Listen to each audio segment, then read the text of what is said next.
All right, all right. Okay, I'm here.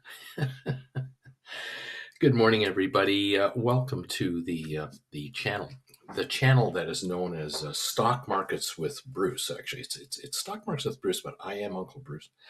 Um, they call me Uncle Bruce, and I appreciate it.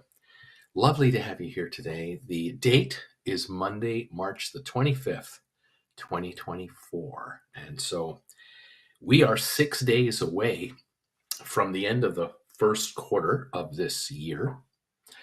Friday is a holiday, Good Friday, so the markets are not open on Friday. We only have 4 trading days this week. So we only have 4 days to make money, but we have 5 days of depreciation. Nice. So a week from now, another week of depreciation will have taken place on contracts, on options, but only 4 days of trading to do it. Interesting.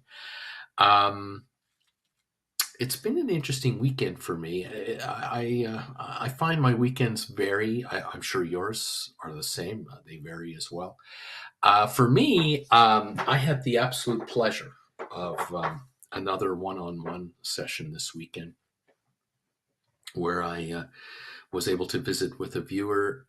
First time one-on-one session, which I always enjoy. Um, and of course, and also this weekend, I had the pleasure of sending a few email messages back and forth with a number of other viewers who are into different trade situations, and some of which are asking me about the lessons and a little information here and there. And the interaction is great. I love it. I check my emails like every hour or two just to make sure I'm not missing anything. Sometimes I'll get an alert from someone. They'll say, "Hey, I just heard this," or "I just saw this press release," or love it. Thank you, those of you who help out, letting me know what you hear, see, and what's going on. And we go from there. I'll tell you though, um, when I have a new one-on-one session with someone for the first time, it gives me a peek into a part of the world that someone has from their vantage point. It gives me, I get an idea of what's going on from that person in that person's world, and I find it absolutely fascinating because that individual has found this channel, has found the community of this channel. Generally speaking, the members here, the gold bagel members, and the chillin' with Uncle Bruce members and subscribers of this channel, and has desired to join the family, and they have. I'll talk to a new person that might already be a part of the family for years, but have never had a one-on-one. May have taken all of the classes, some of the classes, in the middle of classes, but has come to the point in time, they've come to the fork in the road where it's time to have a chat with this host to kind of, let's compare notes. Here's where I'm at and what I think is going on. And I think these are my options. What are your thoughts? What do you think about the situation I'm in and where I'm at? And this is where I'm so grateful for those of you who take the time to look me up and have a one-on-one and have a chat so that I can better understand your situation and what your viewpoint looks like from where you are. What's your vantage point like? And I can then go from there. And it inevitably happens 99 times out of 100. It can happen where both of us realize, I'm learning something new, and the viewer is learning something new, the guest. And by the time we're done, we both understand that, yeah, maybe tweak here, and a tweak here, and you're going down the road. For some, it's I have no idea what I'm doing, and I've never done this before. I'm terrified. I'm very nervous about this. I'm very intrigued by this. I'm really interested in becoming an option writer. I'm really interested in handling my own investments, but I don't want to blow it. And boy, is that the common thread that I get all the time. I get that obviously from you here when you comment to me. Of course, I read it, I feel it. I get the private emails. And then when the one-on-ones come, people will say to me, I know my investments aren't doing well. I'm fully aware of this. It's the returns that I've been getting on my money that has been managed for me through my work, retirement plan, and all this. It's garbage. The returns are crap, but I can't make them do anything different. The only options I have are nothing. I can't do a thing about it, or I can quit my firm and go to another firm that has another type of pension plan. But who shops like that? Or maybe I can grab my 401k and self manage my own money through however vehicles you go with. Now in Canada, you have the RRSP thing, and you have company pension plans, and there are some firms that allow Canadians to transfer their pension plan money into their own self-administered RRSP plan. In the United States, there are some who can make shifts like that as well, and others who can't. There's no one answer available, and I'm not a tax expert, so sometimes I can't answer these questions because I don't know, 50 states in the United States, 12, 10 provinces in Canada plus territories, the UK, Europe. You're not don't come to me for these answers with regard to tax policies. However, it comes back time and time again that people who find my channel probably find my channel because something was stirring under the surface in their lives where they've just said enough is freaking enough, and we're going to make changes in our life, and there's no ifs, ands, or buts about it. We're going to make changes because the status quo is not working. And for some of you, you figure this out in your 30s and your 40s, and some of you don't figure this out until your 50s or 60s. And some of you never knew how poorly you were doing when you thought you were, I'm doing like everybody else, I thought. And then later on you go, well, wait a minute, I'm not at all doing well. And I'm into 5 to 10 years before I'm supposed to retire. Like I'm supposed to retire in 5 to 10 years. There's no way I can retire in 5 to 10 years in a lifestyle I thought I was going to have. The retirement I thought I was going for is not there. And some folks never find me or anyone like me, and they go into retirement just kind of hoping for the best. Others find out the brutal truth after they retire. They do retire. They have to quit their jobs because of the time limit, or firms just don't keep people around after 65, whatever the answer. And they now assess themselves, and they realize through maybe talking to their financial advisor or a banker or somebody or a friend of the family who says, what have you got now? You want to retire next month? Where's your money coming from? Like, what's your cash flow going to look like? Blah, blah, blah, blah. And then now the assessment is done. And it's like, holy crap, you're like, geez, you're going to have to live on like $2,400 a month. Adjusted for inflation, at best, you're at $2,400 a month for the rest of your life. Are you able to live on $2,400 a month? And people are going, well, I was making $6,000 a month at work, and I got card payments. I got this. I got that. Yeah. And so as I say, there are those who find me in the nick of time, very near the end of the timing, and others who find me in the middle of it and early on. And I do the best I can with what I have, as you all know, to try to help, show you another way. Maybe it's this option writing thing that might be the answer for you to thrive or survive. Again, depending on, your situation. I know many of you out there, and life is like this. You know people, you know relatives, you have friends, you have coworkers. There are many people out there who are just waiting for time to go by when they basically will inherit their parents' wealth. They're going to get, a third of mom and dad's estate, and in the back of their mind, they're going, well, that's kind of that's my safety blanket. I'm 38, 45, 50 years old. My parents are getting on, and in the next decade or so, they probably will die from old age, and this is coming. And for some people, it's abhorrent to think that way, and other people are going, "No, this is practical. This is practical thoughts." Especially those of you who have, obviously, you know, you're married, spouse has mom and dads, the other spouse has mom and dads, and people have been passing. The generation ahead of you has been, they're leaving us. Cousins and uncles and aunts are dying of old age.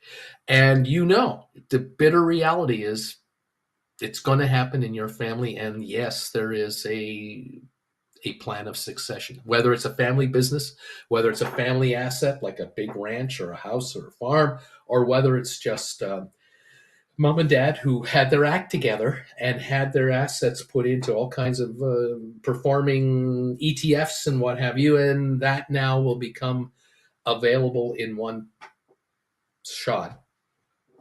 Some parents, of course, are proactive, thank God, and they think about their mortality, and they have made moves, and they have made adjustments, and they have had the family get together, or mom and dad have had the chat with you and your brothers and sisters individually to lay down the game plan. Here's the game plan. When we die, this is the game plan, so that none of you kids are going, "Oh, I didn't know this was going to happen." It's out there, and the will has been done, the trusts have been set, and it's all on it. Well, isn't that wonderful? But then there are those of you out there who get that 3 a.m. phone call that something happened, and there has been no planning whatsoever. And maybe it's because of, tragically, someone passed way too soon, too suddenly, and no one thought at all that this could happen. And now we're scrambling. Well, this is life. 101, 102, 103.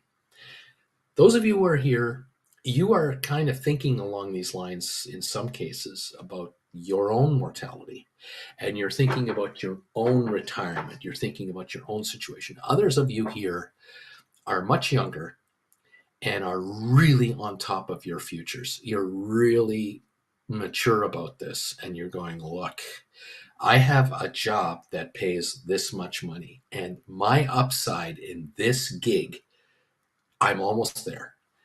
My spouse, same thing. We have figured out what our upside is. We cannot make more than this. We cannot make triple this much money in our careers. We're at where we're at, and we just know that now. Whatever age you're at, 30s, 40s, 50s, and you have assets that are not that are you have assets you're controlling, assets you own, assets you're acquiring, like a house, as you pay a mortgage every month. And you know what the upside of that is? Once you own these assets, that's the upside. Now, if they appreciate in value, great. If they hold their value, fine. Some go up in value, some go down. Cars and toys go down in value. Real estate might hold and go up in value. But there's an overall number that you're shooting at. You got to ask yourself, is this going to be enough? And then you also have to ask yourself the other question, and that one is, are we satisfied with that number, or should we do better? Does one of the two of us go back to school and get a degree in blah at age 45, 50? Some people do that. Some decide, I'm going to learn a trade. Some decide, we're going to sell everything and buy a business. We're going to take over a business that's for sale in town, and we're going to go into this world. I'm going to join that company for a year with a succession plan. I'm going to buy this business from the owner. It's going to take a year to acquire it and to close the deal, but by then I'll have run it for a year with the owner's help. Blah blah blah blah blah. All that. I mean, millions of ways to go. You're in wherever you are, you're going to do it. For others of you, you have found this channel miraculously, and something clicked with you guys and this channel where you've just decided, you know what, I can become an option writer. It's the hottest trend in the markets the last several years. It's the one area of the markets that's growing the most. It is the one area of the market that the institutions are very much into. Institutional investment firms are creating brand new ETFs that are option ETFs. It's attracting billions of dollars of capital, and you're looking at it going, I don't want to be an ETF investor with the fees and the. I want the whole nut. I want to write an option, and I want all the money from that option in my account, because you figured out very quickly by hanging around here that your overhead to be an asset manager of your own assets, there is no overhead. You're already paying your overhead to be an asset manager.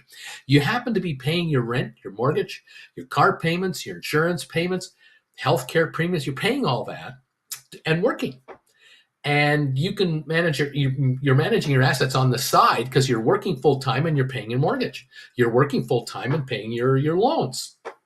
You're working full time and having money go into your pension plan. You're an asset manager in a part time kind of way, but not very focused. But you are managing your assets and working full time.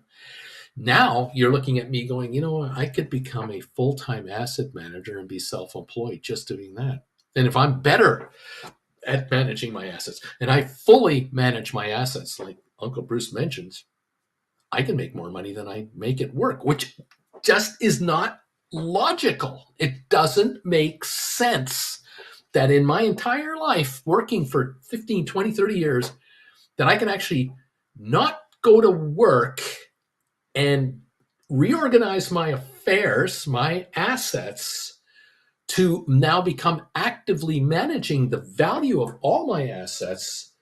And there's cash coming out of that every month, more than I make now at the office.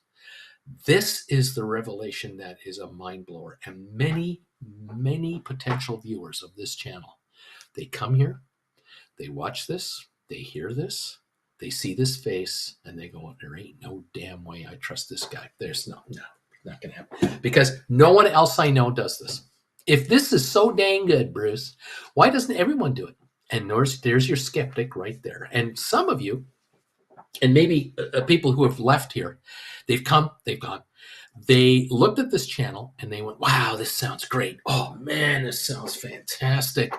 I could be self-employed. Oh, wow. And then you were having a coffee break with a couple of your buddies at work, a couple of your friends, girlfriends, boyfriends, whatever. You have coffee every day at 10:30 at a Starbucks near the office, and you hang out with your pals who either work with you or work near you in an office building, and you meet, at a place.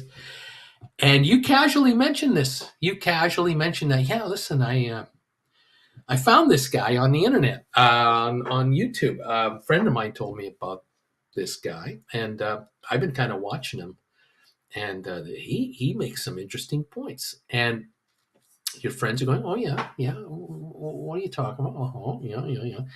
And whether at that moment in time or within a day or two or three of that time, someone says to you the magic words that shut you off.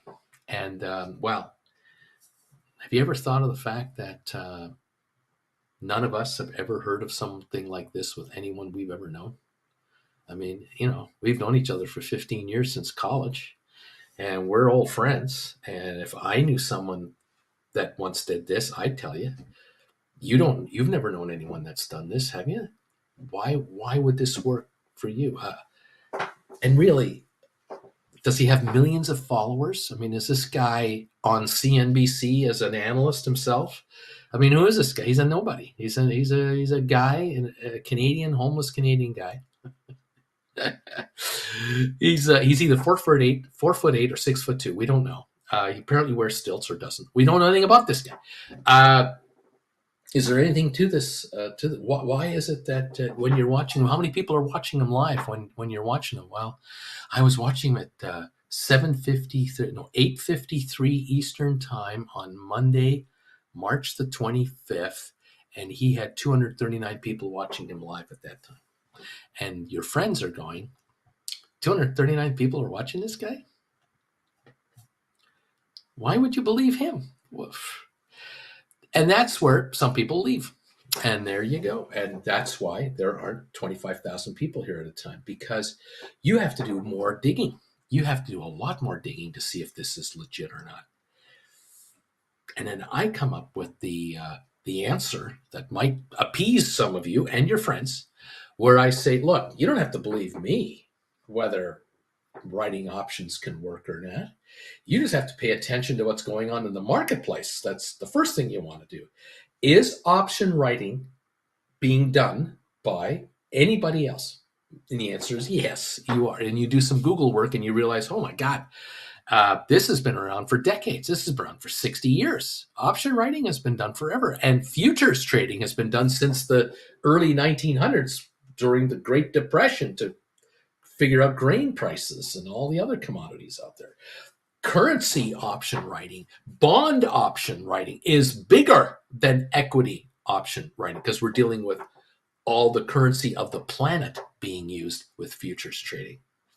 So equity option writing is a big deal. Oh yeah, it's a really big, absolutely trillions, 5 trillion a week business. You'll figure that out yourself. Do the Google search. You'll find all kinds of articles and all kinds of publications. You'll find all kinds of other sources. You'll see other YouTubers. Yeah, okay. So now that settles that. It's a legitimate business. But can people do it? Can people make money being an option writer? And when you'll quickly find out if you do your homework, you'll quickly realize that option writing is a very conservative strategy. You'll go, this isn't even gambling. This is actually kind of boring. And that's where you realize, oh, that's why I'm not hearing about it. Now I know why there aren't 500 guys like Uncle Bruce on YouTube. Why aren't there 500 Uncle Bruces out there helping you to become an option writer? Because it's boring as boring can get. It's not action packed. I'm not giving you day trades. I'm not giving you 15-second trades where you can get rich in 15 seconds. This is where you realize, this guy is talking about stuff that's being done by banks and insurance companies and ETFs and mutual funds and all kinds of other boring entities. Oh, that's right. That's right. I'm having you do the stuff the big boys are doing that you never get to see ever. You walk into the main branch of a bank in your hometown, and they have a trading department. If you're in a big enough city, maybe you're never going to see those traders. They're not in the bank branch where you go to the teller and withdraw $50 from your account. They're in office high-rise buildings in New York. They're in London. They're in Zurich. They're in Paris and Frankfurt and Milan, and they're in Tokyo and Shanghai and Hong Kong and Dubai and elsewhere. You don't see these people. You hear about them. You hear about some of them, especially the top people, but you don't see the army that does all this trading. They're out there though. They're university educated kids. They've got business degrees. They fight for jobs like this and careers like this. They make a ton of money, but you don't see them in a retail environment at all. You'll never ever get to see these people in a retail environment. So you got to do some homework. So if your friends say, oh, well, if you don't know anybody that's ever done it, then how can it be real? You have to say to them, you make a point. I'm going to keep digging about this though, because there is something to this. And if your friends are real, and if they really care about what you're talking about, they too will start Googling to help you. They'll say, well, I'll tell you what, I agree. I've never met anyone that does options for a living. I've never met anyone like that. But I'll do some digging from my angle. I'll talk to people I know. You do some, and we'll compare coffee. We'll compare notes at coffee the next time. A day or two later, you get together again and compare some more notes. The more you dig, the more you learn. The more you learn, the more you realize this business is a huge, huge business, and it is part of the institutionalized part of Wall Street. And it is a very important part of the institutionalized part of Wall Street, including pension funds and mutual funds and ETFs and hedge funds. And when that clicks in, when you understand how and why this is working and why it's working this way, that's when you go, oh my God, yes, now I see what's going on here. Okay, this is a big business. It really is. But it's not a shopping mall retail business. There are no kiosks in your shopping mall where there are option traders sitting there. There are no beside the shoe store and beside the jewelry store, there isn't the option store. This is not retail. This is an institutionalized big part of the world financial network, and it's concentrated with the big firms in huge places where the investment bankers are, where the pension managers are, the mutual fund management companies are. They're New York. Let's cut to the quick. There's New York, there's LA, there's Chicago for the Americas, there's Toronto in Canada, of course. And then there are other centers around the world where there are heavy concentrations of these types of entities. And then there's you watching me, who's a former broker, a former VP of a brokerage firm, former president of a public company, tiny little public company, with all this experience from the outside. And I'm just bringing it together to you going, look, if you stick to your lane and figure out what part of the options market you like, you can make a piss pot of money. And the good news is you don't have to make $1 million a month to pay your overhead. Hedge funds have to make hundreds of thousands of dollars a week to pay their bills. Big investment houses with 15 floors of a big skyscraper in New York, Manhattan, got to make millions a week to pay their bills. They've got to make profits of millions a week to break even. You need to write options where you can bring in 5 to 10,000 a month so you can quit your damn day job. That's all you have to do. There's a problem though, and it's a legitimate concern. You don't have billions under administration. You don't run billions of dollars. You don't get employees at firms contributing $100 a week, $500 every 2 weeks, $1,000 a month, and the firm is adding $1,000 a month and sending a check for $3 million every month to asset managers, company, blah, blah, blah, to manage their money. You're not an asset manager for anyone else. You're your own asset manager. So the key question then is, well, how much money do you need to manage so that you can quit your day job? Bruce, how much do I have to have so I can quit my day job? That's all I want to know. Can you help me out here? Just tell me what the number is. Because I heard many of you tell me, and I heard this number when I was younger. You've heard this number from time to time. You've been told over decades, unless you have $1 million saved up, you're not going to be able to retire, because the thinking was the $1 million would go into preferred shares or Class A common stock that paid a 5% dividend yield a year, and you would make $50,000 a year in dividend income from $1 million. And in those days, years ago, you heard this, years ago, you could live on $35,000 a year, and you're bringing in 50, and you live on 50, being able to reinvest a little every year to keep that $1 million balance climbing, and hopefully the stock that you're into will climb as well. And in 10 years, it's $2 million and you're bringing in 100,000, but inflation keeps you at the same standard of living. That's what we've all been told from the 70s, the 80s, and the 1990s. I remember those days. And in the 1980s, when I remember people who were making 40 to 50,000 a year in pay before deductions, they were doing really well. That was a pretty good paying gig, 40, 50,000 a year in the 1980s. 1990s, it had to be 50, 60,000. In the 2000, it had to be 60 to 80,000. In the 2024s, it's got to be 80 to 100,000 to be relatively the same, inflation adjusted, which means today you need $2 million to retire. Well, you tell someone who's 28 years old, who just came out of college, sitting on a $150,000 student loan, driving a Toyota Tercel that's 15 years old with holes in the floor. Yeah, so welcome to the workforce. You got to put together $2 million by the time you're 50, 55 at today's dollars so you can retire. And, you got to pay off your student loan. And you got to find out a way to raise money so you can put a down payment on a house. And you got to get yourself a new car because, that ain't working. Oh, and you better get new clothing because you're at work now. Can you imagine the 28-year-old going, "Oh my God, well, how do you think I felt at 28? How do you think all 28-year-olds felt in 1976, 77, 78, 82, 84, 85? Same thing. It was all just proportionate. You mean I have to have $1 million and I'm making 30,000 a year? I gotta have $1 million. That's 33 years at 30,000 a year without tax, without expenses. How am I going to save that? I'm lucky if I save $2,000 a year. Back in 1982, you save $2,000 a year. I need $1 million to. It's not going to happen.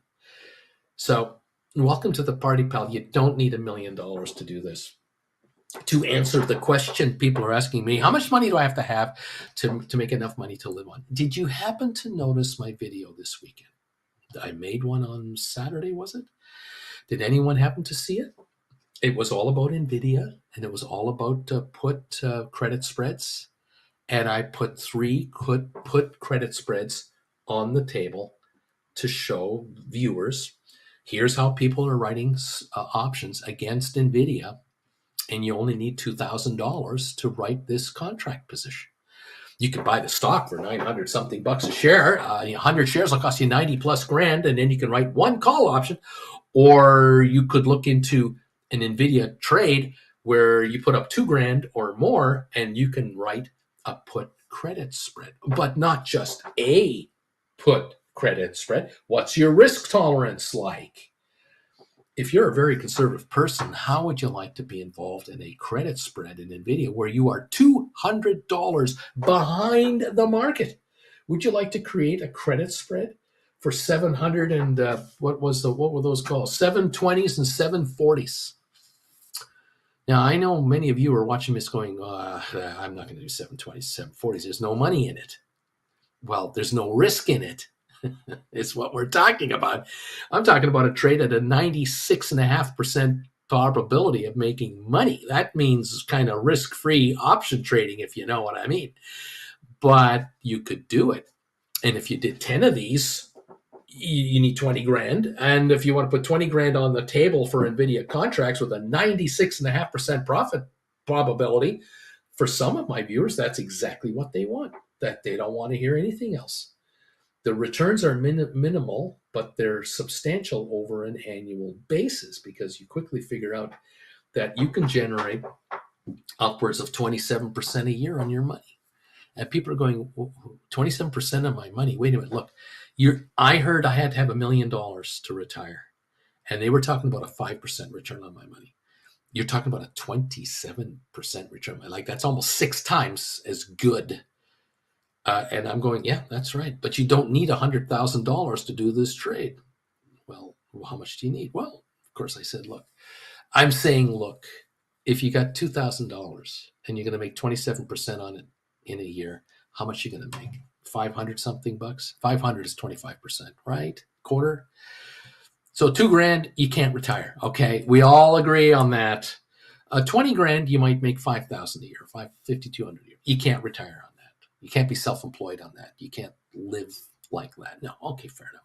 Well, how much do you need then? Well, you need 5,000 a month. You need 60,000 a year, 50,000 a year. Can you get by on capital gains of 50,000 a year? Taxable income on a capital gain basis of 50,000 a year. Would you be able to survive on that? If that's the case, you're going to need to generate $50,000 in profit. And you need to then write a certain amount of contracts. How much is that? It might be $200,000. You might need 200 grand to write 100 of these positions at a time to pull out 50 grand a year, 50, 60 grand. That's not rolling any into the money and rolling and writing more contracts every month or two. That's simply taking every nickel out and living off of it. Fair enough. But that is, the most conservative way to look at something like this. If you took the middle of the road position that I put out, I remember I did 3 of these. The second one is where you're generating a credit of $320 against $2,000. That's 16% per month. This is a huge payoff per year. Huge payoff per year. Now we might be dealing with something a little more palatable. So if you're going to write 10 of these positions, you're bringing in $3,200 a month. You write 20 of these positions, you're bringing in $6,400 a month. 20 positions is $40,000. Oh, wait a minute, Bruce, you went from $200,000 to $40,000 and I can bring in just as much money with only $40,000? Of course. But what does it require? It requires you to pay attention. It requires you to be on top of the market. It requires you to be able to make a rollover. It requires you to understand how options work. It requires a little effort on your part. After all, is it worth your time to be able to be self-employed for the rest of your life? And all you have to do is maybe take some classes and hang out with this channel for a while and not have to go to work every day for 40 hours. You're putting 40 hours of your life into your office now, plus commute time. Some of you are putting in 50 to 60 hours a week with your piece of crap employer. You're giving them 60 hours a week of your life. What if you gave 25 hours a week of your life to your investments and nothing to your employer and made even more money than your employer? Wouldn't you be ahead now? I think so. The third alternative, which I came up with, was the extreme alternative, where I said $2,000 and you're going to bring in $975 right off of that as a credit because you're writing contracts right at the money. Well, you all know what that means.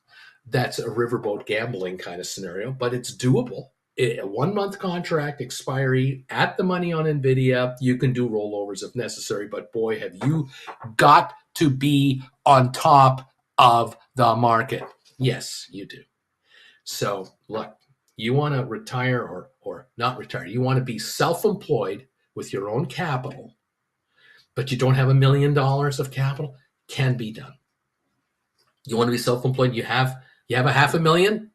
That's easy to do as an option writer, very conservative. You want to be self-employed with 100,000 to 200,000 of capital? Can be done. It requires hands-on trading and hands-on attention. You want to be self-employed with less than $100,000 at play? Can definitely be done, but it cannot be done on an occasional, well, I want to play golf all day and I'll look at my investments once a week. No, sorry, you didn't put enough away for that. But boy, you can replace your day job, which is requiring your intense attention and every ounce of energy you have, because you know that one mistake at the office could cost the firm you're with millions of dollars, and that's your job. So you replace that with this, where you can do trades on your own from the comfort of your home or your Starbucks or wherever, and you can even be wrong and make money. And you have the ability to do rollovers to correct markets that go the wrong direction. Talk about a forgiving environment, and you're the boss of yourself. Not a bad way to look at this gig. Those of you who do enough digging, you figure this out. Those of you who watch me every morning, but you don't join this channel, you don't subscribe to this channel, you listen to me and you go, he's a nice guy, but the guy's a dreamer. Maybe you're right for you, for your existence. Maybe you're right. Maybe you're wrong. Maybe you haven't done enough homework, or maybe you haven't even you haven't even thought of taking a lesson from my 17 lessons, or you just haven't done enough outside research. Hey, research is knowledge is power. That's an expression that's out there. Knowledge is power. The more knowledge you get, the more powerful you are, the more comfortable you can be in your decision making going forward. But I got to tell you, there are gazillions of people are out there who have the ability right now and could have had 10 years ago. They could have 10 years ago quit their day jobs and they never knew it, or they didn't believe it. And so they kept going back to work. And now they're 10 years older in age, but they're 30 years older in lost energy and lost desire and maybe health issues and I don't know what. Again, to each his own. Some folks out there have the perfect job, that make perfect money, that have the perfect environment to live a wonderful life. And I say, way to go, but I'll bet you're in the minority, a massive minority. There are a zillion people out there who could be in charge of their destiny and could have lived a completely different life in the last decade which could have been as simple as, well, we take 2 months of holiday every year, and we travel with our iPhone, and we do trades on this on holiday. And when we come home, we have more money in the bank than before we left because we don't spend 100,000 a week on holidays. We're not doing that kind of traveling. Um, it's up to you. What do you want? What is it you really want with your life? Do you want to rock or do you not want to rock? And look, if you don't want to rock, it's okay. It's all right being a middle class Canadian or a middle class American. It's okay. Society looks upon you with respect. They go, the solid middle class person. Yeah, nothing wrong with that solid middle class person. But was that your hope, wish, and dream and desire when you were 20, 15, 30?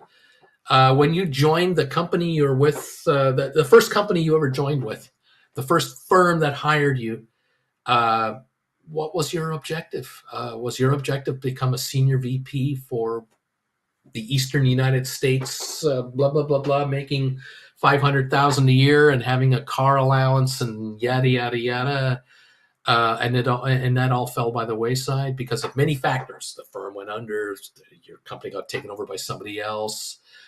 You broke your leg third year into the job, and you were laid off for like 6 months before you could come back to work. And by that time, your manager wasn't there anymore, and you're now, I mean, whatever. I mean, there's a million stories in the naked city. Okay, at the end of the day, you want to be a different demographic person than you are now financially. And when I mean different, I mean different with more. Well, then you're going to have to do something. You're going to have to make something happen. And the old school, if you asked your grandparents, what should I do? Or you asked your dad or mom, maybe when you were younger, they would say, well, you shouldn't spend so much. If you just spent less money, you'd have more money. Well, that's not the answer to a higher demographic lifestyle. That's leading a more efficient life, but you're just as rich or poor as you are now. No, to have a better demographic lifestyle, you have to make more money, not get a raise of 3% every year, because that isn't more money. That's just trying to hold the line. You're just trying to break even. If your idea of success is to get a 3% raise every year, you're losing. No, if your idea is to add 50% capital, 100% more revenue into your hand, 200%, 300%, you've got to make changes. That you can't keep doing what you're doing, and you can't do it with getting a second job. Forget that. You can try and do consulting work on the side, and I'm gonna buy a house with a relative, and we're gonna fix it up, and I'm gonna make an extra X so much a year. Good luck with that. That is going to drain your brain right out, including your weekends, your weeknights. You're now working 24 hours a day under unbelievable stressful conditions, and you're not in charge of the project. No, no. You have to take over your life, and you have to be the one in charge of it. And I'm saying one way to do it is to become an asset manager of your assets, which means you might have to reorganize your assets. You might actually have to say, I got to make some changes. All my wealth, everything I've got is in the house. The house we live in is the entire value of our existence. And we have $500,000 equity in this house, and we have nothing anywhere else, nothing to speak of. There's nothing else I can manage to make money with. Now, for some of you, it might be as simple as, I'm going to become an option writer, and I'm going to take a line of credit on my house, and I'm going to use that money to do credit spread writing or to do covered call writing. I'm going to buy stock in whatever, and I'm just going to write options against it. Very conservative, going to take in dividends, I'm going to write options, and that'll be more money coming in than the cost of the loan. And so pay the loan off in 5 or 10 years, and this money is just going to grow from here. And that might be all you want. You might go 5 years from now, the house is worth another 100,000 more, and we've paid it down for 5 more years. We've paid off this quick loan, and we have $200,000 out here that's turned into 300,000, and I'm happy with that. Well, great. But for others of you, you're going to go, no, I'm going to sell this house. I'm going to become a renter. I'm going to dunk this house and take the money out of it because I can't get enough of a loan that I don't want to have a loan. Like I don't want to owe more money on this. Better off to sell it, take the equity, and use the equity to make money with. And some of you have figured out very quickly, oh my God, if we took the equity out of this, the entire equity, and we just became renters, we've checked out the neighborhood around here. And for some of you, it's a downgrade because we're getting out of the house and we're going into a condo. We're going to get out of the house in Pittsburgh and we're going to move into a condo in Sarasota, Florida, because we're going to the warm weather, or we're going to Phoenix, Arizona, we're going to Scottsdale, or we're going to Mesa or to Tempe. We decided to move where mom and dad are, and our kids are going to be there with grandma and grandpa because they're retired down here, and we're going to be down here now, and we're going to use the equity on the house to manage our portfolio, and the portfolio revenue from that portfolio is more than we make it work. And one way to figure out if this is doable, set up a practice account. Why don't you set up a practice account? You've got one now. You've got a real account that you're trading on, and you've got your 401k money, IRA money working here. You get this money, but you're thinking, if we sold the house and we had 400,000 in cash, 500,000 cash, 600,000 cash, how much could we make with that? Well, why don't you open up a practice account and put a number in there of $600,000 or whatever the number is, and why don't you manage that for 3 or 6 months, the way you're writing options now? And see for yourself, is there enough coming out of that account? Would there be enough coming out of that amount of money that we could live off of? Risk-free trading. I don't have to, I can just keep working and keep slaving away. And I'm doing this on the side, and we're going to keep an eye on it. Because your friends at work, your friends at the coffee shop are going, I've checked it out and I don't believe in it. This guy's full of crap. You haven't got a chance. This guy, how can you possibly live your life watching a guy on YouTube? It makes no sense whatsoever. And they've shut it off. They have shut it down. I am never going to be an option writer, they say, because they can't fathom writing contracts as a way to make money. Fair enough. You're quickly figuring out, no matter who you talk to, within the family, brothers, sisters, uncles, nephews, pals, everything else, you can't find a single person that thinks like you're thinking. They're all different. They're all, I'm a long-term investor. The only way to make money is just to buy and hold. I'm doing the Warren Buffett thing, but they're not. They think they are. They're buying and holding, but Warren Buffett has people who write options for him. A lot of people. But you find your niche. So do the practice thing. Why don't you do that for a while? And you might find that in 3 or 6 months you're going, oh my God, we need $5,000 a month to live on. We're making $20,000 a month in this practice account. Jesus, now you got a problem. You got a big problem now, because you know the truth. You know the reality. We can have this lifestyle or doing what we do now. What do we want? We're 42 years old. We're 48. We're 53. We're 58. I don't know. Whatever. What are we going to do now? And how are we going to do it? Because we can't go back 10 years. We'll never be 25 again. And in 15 years, we're elderly. Do we want to be holding a house in 15 years? Was that the plan? Big old house, a colonial in the burbs. Was that the plan? What was the plan? Have you made a plan for the next 15 and 20 years? Is there a plan? Maybe this is your whole plan. Maybe the plan is to change everything and take control of your assets and make them work for you in the way that you want them to, so that you can live the lifestyle you want today, tomorrow, and 5 years from now. And maybe, just maybe, you sell something, manage the asset, the cash value asset of that something you sold, and in 5 years from now we're going to buy the retirement home. Because for the last 5 years, we've been renting and we've been traveling a little bit. And we put everything in storage, and we traveled for like a year full time, 2 years full time. We traveled full time for 2 years. Now we're back, and now we're shopping to where we want to really live for our retirement years. And we may now be a buyer of a unit in the Monterey Country Club in Palm Desert, California, where we don't do the lawn. We don't have yard work. We don't even have to take care of the outside of this condo. The roof and the walls on the outside are handled by the homeowners association. We only have to manage the inside of our condo, what we see and what we deal with. That's it. and we have our homeowners fees, and we go for walks, and we become members of the club, and we're still trading. We're still doing this, but we're bringing in 30, 40, 50,000 a month doing it. Maybe that's your life. I don't know. You decide for yourselves. Well, at least you're in a position to ask and a position to investigate.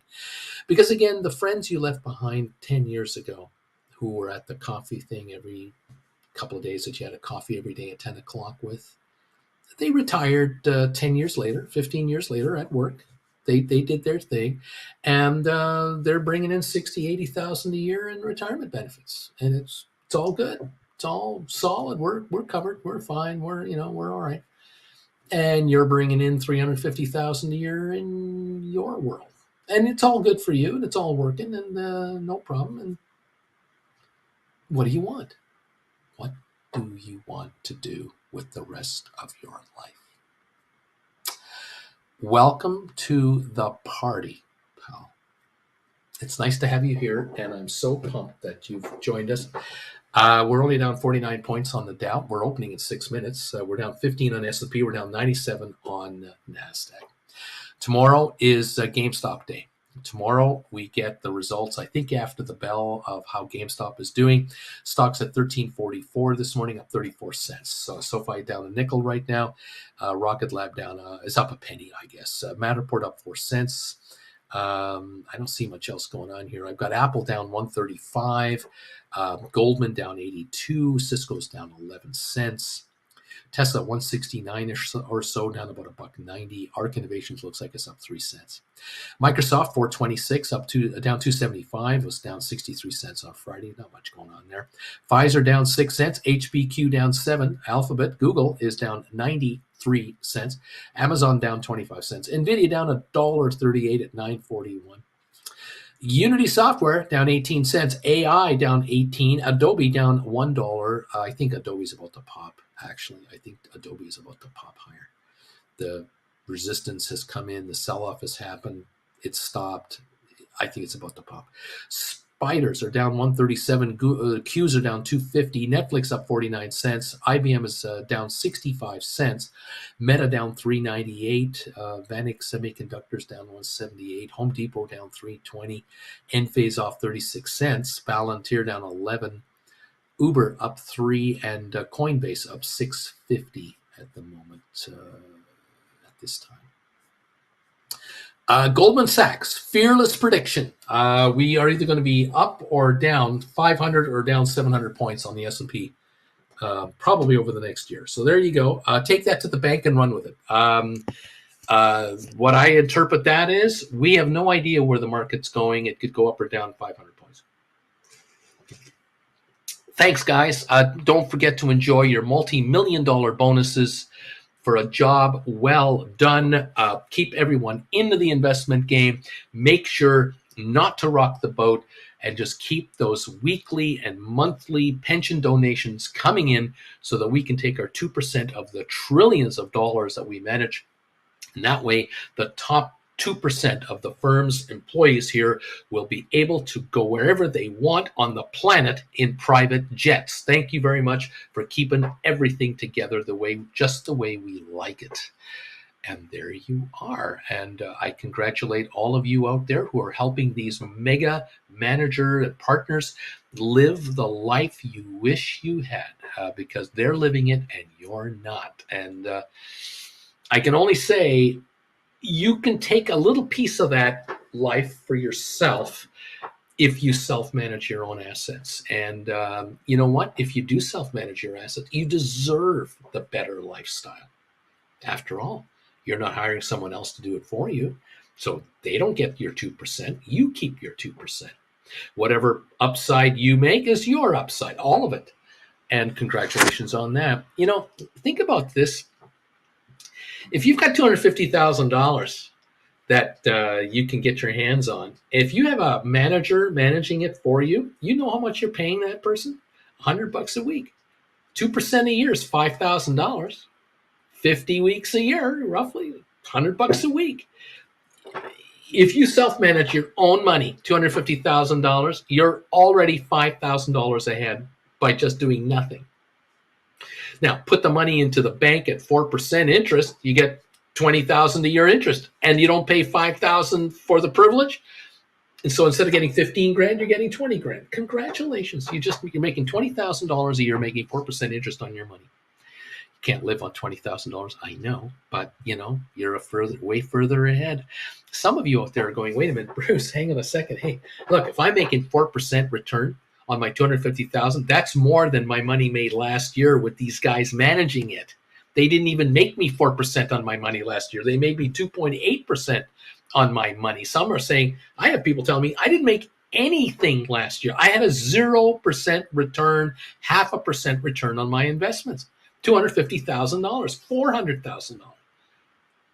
Well, maybe you can be a better manager of their money. And if you want to write a credit to put credit spreads, you could perhaps make up 20, 40, 60, 100% a year on your money. You got $500,000 and you can make 40% return on that money writing options. That's $200,000 a year, and you're not paying $10,000 in fees to anybody. Well, hello. Is $200,000 a year a life changer for you, or do you make $500,000 a year now? If you're making $500,000 a year now, another $200,000 will help. It's not going to dramatically change your life. But if you're making $80,000 a year or $100,000 a year before taxes, and you haul in $200,000 of capital gains at 15% tax, give the government 30 grand. Keep 170 on top of the 50 you're clearing. You're making 220 a year now. Is that a difference maker? 5 years in a row of that is 1.1 million in your pocket in the next 5 years. Oh, I think that's a change. And there's no way it's going to stay at that level. It's just going to keep growing because you're going to plow money back into your account and compound these returns. Of course you are. You're part of this channel. You know what you're doing. Larry is part of this channel. He knows exactly what he's doing. He's hit the bells to start the week off. Short week, 4 days. Welcome, everybody, to the party, pal. I'm so glad you're all here. Thank you so much for joining us and so much for being here. I haven't had time to read a single comment on the rant, so forgive me for that. But welcome all of you who are here. We're going to go over to member-only commentary. Thank you again for joining, being here, hanging out. It's great that you're part of the family. We love you. And please become a subscriber of this channel. If you become a subscriber and you hit the alert button, you'll get alerts every time I do a video and an update. But if you become a member of this channel, join this channel as a Chillin' with Uncle Bruce member, or ultimately become a Gold Bagel member of this channel. You reach that level, you're going to get an alert every time something for Gold Bagel members comes out. Every time I do a live issue, you'll be up to speed on what's going on. Thank you all. Those of you who become Gold Bagel members, we are at the highest level of Gold Bagel membership anytime that this channel's been on the air. I remember when I created the Gold Bagel level originally, you had that initial surge for the first month or so, and then it sort of kind of levels off a little after that. We have passed the highest level we've ever had for Gold Bagel memberships of this channel, because people who are spending $25 a month being a Gold Bagel member of this channel are finding that the 8 to 8:30 segment is worth their time. They're finding that Primetime Live on Wednesday nights at 7 o'clock is worth their time. And they also enjoy the trade tips that come Gold Bagel members' way from time to time. And that helps more than pay for the cost of being a Gold Bagel member. It's the best. It's all I can. It's the least I can do. I thank you. If you're Chilling with Uncle Bruce member, it's $10 a month. Thank you. You can comment here now during trading time. Love that. I love the support. Thank you for supporting my channel with just a $10 donation. $7 comes to me. 3 goes to YouTube. Google thanks you very much. You're making Google richer. I know. But it's Google that keeps me on the air. And I thank Google, and I thank YouTube, and I thank all of you who are here as followers of this channel. If you're just a subscriber, great. I appreciate it, of course. And if you're giving us thumbs ups, thank you. And if you are one of those people who have, Prime membership with YouTube, where you have music and you don't get ads and all that, I thank you as well. You guys are more valuable to me than someone who just watches this channel casually. I get more money from your percentage of the Prime money you're paying. I get more of that money than I would from advertisers. So I thank all of you. If every one of you became Prime members right now, you'd all make Google richer, which would be great for them. You'd make me richer, believe it or not. I'd make more money from YouTube if you were all Prime members. So, however you watch me, you watch me. Watch for free. Don't become a member or subscriber. Love you. I just want you to get rich out there. I really do. I just want you to make a ton of money in the market. My viewers make more money. They get more excited about being here. And that means they become Gold Eagle members right now because they can't get enough. They love winning. They take all the classes, which helps me financially, of course. They then do one-on-ones with me, which also helps me financially. And I can give back even more. I can give back more to my viewers to help them get even, have them be even better off. So again, thank you all. However you're here, and however you found me, I don't know how, but you found me. It's unbelievable how some of you people have found me over the years. Appreciate you all being here. Thank you for joining us. And let's see what's going on. All right. Thank you all. We're down 67 points on the Dow. Nothing serious. We're down 16 on S&P. We're down 100 on NASDAQ. We're talking 0.57 of a percentage point for NASDAQ, just over 0.5%. It's a nothing burger. We're down 0.29 on S&P. We're down 0.14 on the Dow. So it's a very quiet opening. Oil is up 41 cents a barrel. SoFi 728. I think. Let me double check here. I see two quotes. I see 735 and I see 728. I like 735, and now I see 736. I like that one even more. So we're up a nickel on SoFi at the moment to start the day. It's now 5 minutes into the market, and SoFi's volume this morning, 1.88 million shares. And the question of the day, which is in my title of my video here, is when will SoFi raise their guidance for 2024 earnings? When? It's not if, it's when. When are they going to tell the market, based on the $840 million financing we finished off last month, just on that alone, that will affect our earnings. We have to revise higher our earnings. We have to revise higher our capital reserve percentage. We have to revise higher the amount of capital we're working with. We're going to have to revise higher the loan portfolio sizes we're dealing with, which means we have to revise higher the expected gross income that we're bringing in. And because the net margins are going higher because our costs have gone down, with higher margins, we make even more clear net profit. We have to reveal that if it's going to be a significant amount of money. I'm asking, when do they do that? Not if they do that. When do they do that? That's all I'm saying right now. Neat stuff, everybody. Thank you for being here. Isn't this fun? What else is going on? Hi, guys. Nice to have you here, and appreciate you all joining me this morning. Folks are talking to each other left, right, and center, which is fantastic. It's a short week this morning. Brian, I'm number 128 on your thumbs up meter. I thank you for those of you who have taken the time to find the thumbs up button. If you've hit it, if you're going to hit it, please do give me, if you can, help me out with the thumbs up.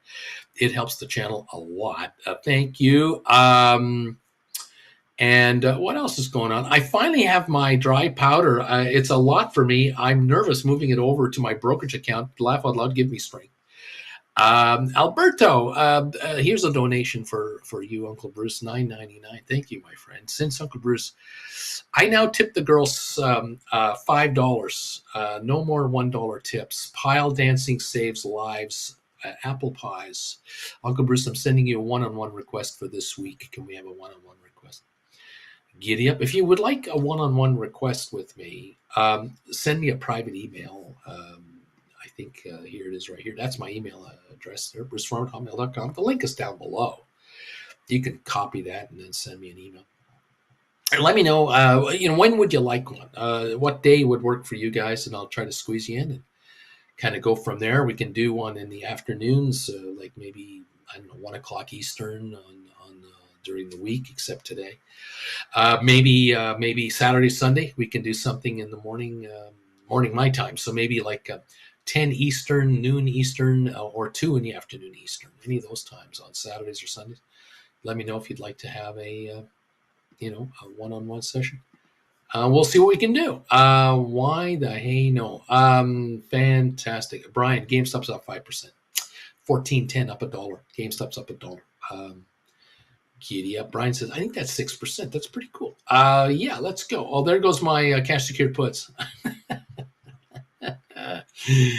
I cannot wait, Bobby says, for Noto to give us new guidance. I can't wait. I'm kind of wondering, is it going to be between now and May the 6th or 7th when the company releases their first quarter financials? Or will it be during the first quarter financials? Is that when they do the revised number for the rest of the year? I'm kind of curious. Where will the stock be between now and then in anticipation of that? We're at 740, by the way, on Sofi, 1429 on GameStop. Susan, folks should know, quite a few of us, when 70s, 80s, and 90s year old will need it to be in assisted living places. Today, you will pay $11,000 a month, which is $132,000 a year. Compare that to your monthly home expenses. Think about this, kids. How many of you are going to need to have assisted living when you get older? How many families have had the challenge where mom and dad, grandma and grandpa, have been living in their house for decades? They have grandkids and everything else, and now one of them, not both, but one of them has to go to long-term care, health-wise. Maybe Alzheimer's, dementia, physical ailments, I don't know. And one of the two of them are in rough shape, but they're not imminently going to pass away. They now need long-term care. The family, grandma or grandpa tries to help, but the kids step in and try to help, grandma and grandpa find a place for grandma or grandpa.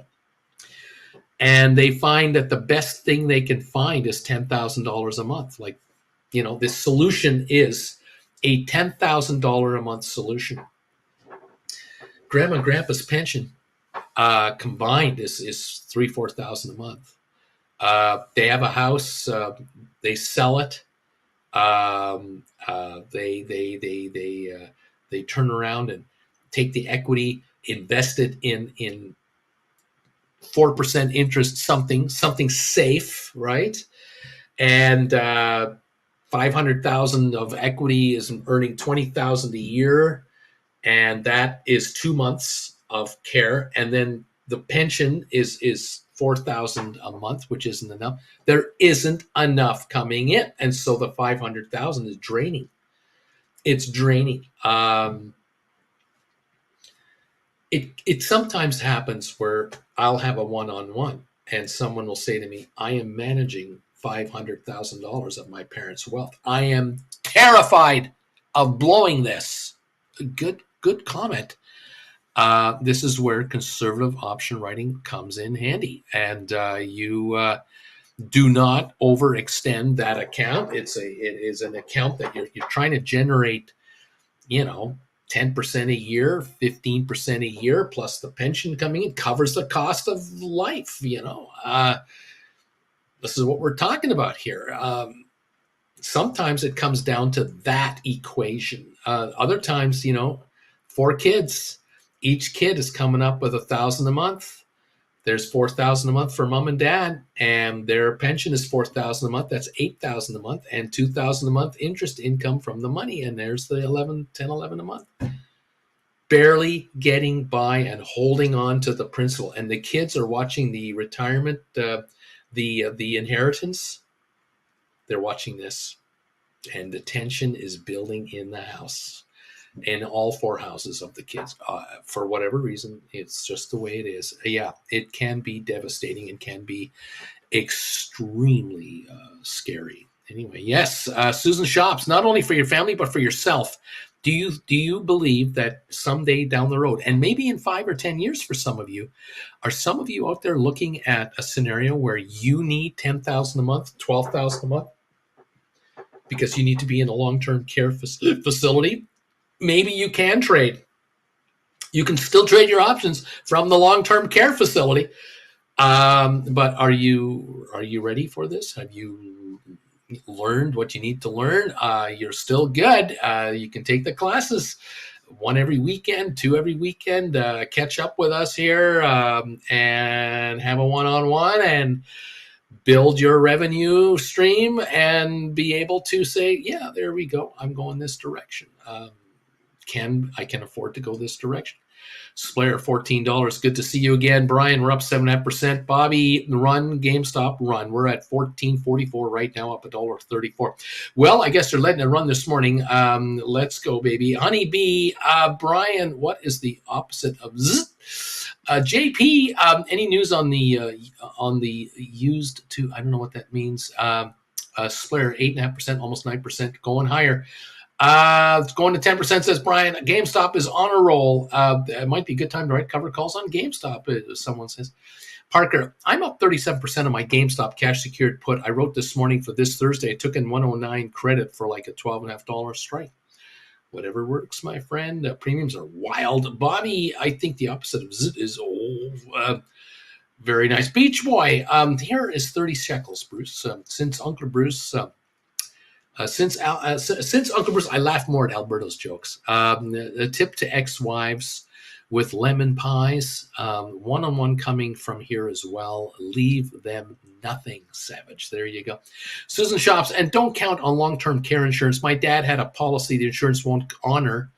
They won't pay. These insurance companies know elderly have no money to sue them, so be careful with these guys. They don't pay. Honeybee, I think the opposite of it is Alberto, 150 thumbs up here. Ciao, everybody. Finally back in the boat-shaped country. Welcome, my friend. Splayer, we're up 10% on GameStop. We're up $1.34. We're at $14.44 now. Vivash, the market Uncle Bruce GameStop is at 9%. Oh, my God, look at that. Brian, Uncle Bruce, if a stock has a little run and you still want to write cash secured puts on it because you're bullish on the stock, is it okay to write cash secured puts? Of course. Or better to buy the stock and write covered calls. There's nothing wrong with cash secured put trading. You're liquid at all times. You might do a trade, find that the market is running up. You find it topping out during the day. You take your exit strategy, sit on the sidelines, watch the stock back off a little bit, take on another cash secured put position, watch it go higher. Hit it again. You might be a momentum trader on cash secured puts, in and out, or out and in, how are you doing it?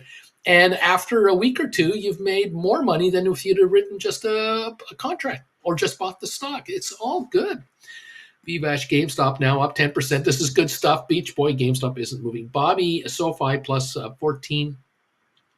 Rocket Lab plus 12, GameStop going plat. Here we go. We got to like it. We're up 12 cents on Rocket Lab, up $1.45 on GameStop, SoFi up 11 cents, Nvidia's up 48, Adobe's up 789. Yeah, it's looking better. Beach Boys laughing. Splayer, feels good to see 300 of my own cash again in my portfolio. I'm still holding. White Feather, we need a leave them nothing shirt. Flint, the opposite of zit is unzip. Paul, where do I find trade tips? Where do I find trade tips? I don't have a dedicated thing of trade tips, but I come up with them from time to time. And during the show here, I might come up with a trade tip or two. Although I did a video on the weekend on Nvidia, and there were 3 trade tips in that video alone. What more do I have to do? BW, here's a tip. Rotation is happening into small caps and financials this morning. VIX, a meek rise. The U.S. 10-year continues to rise. Cindy B, what's going on with AI right now? Beach Boy, Paul, wrong channel.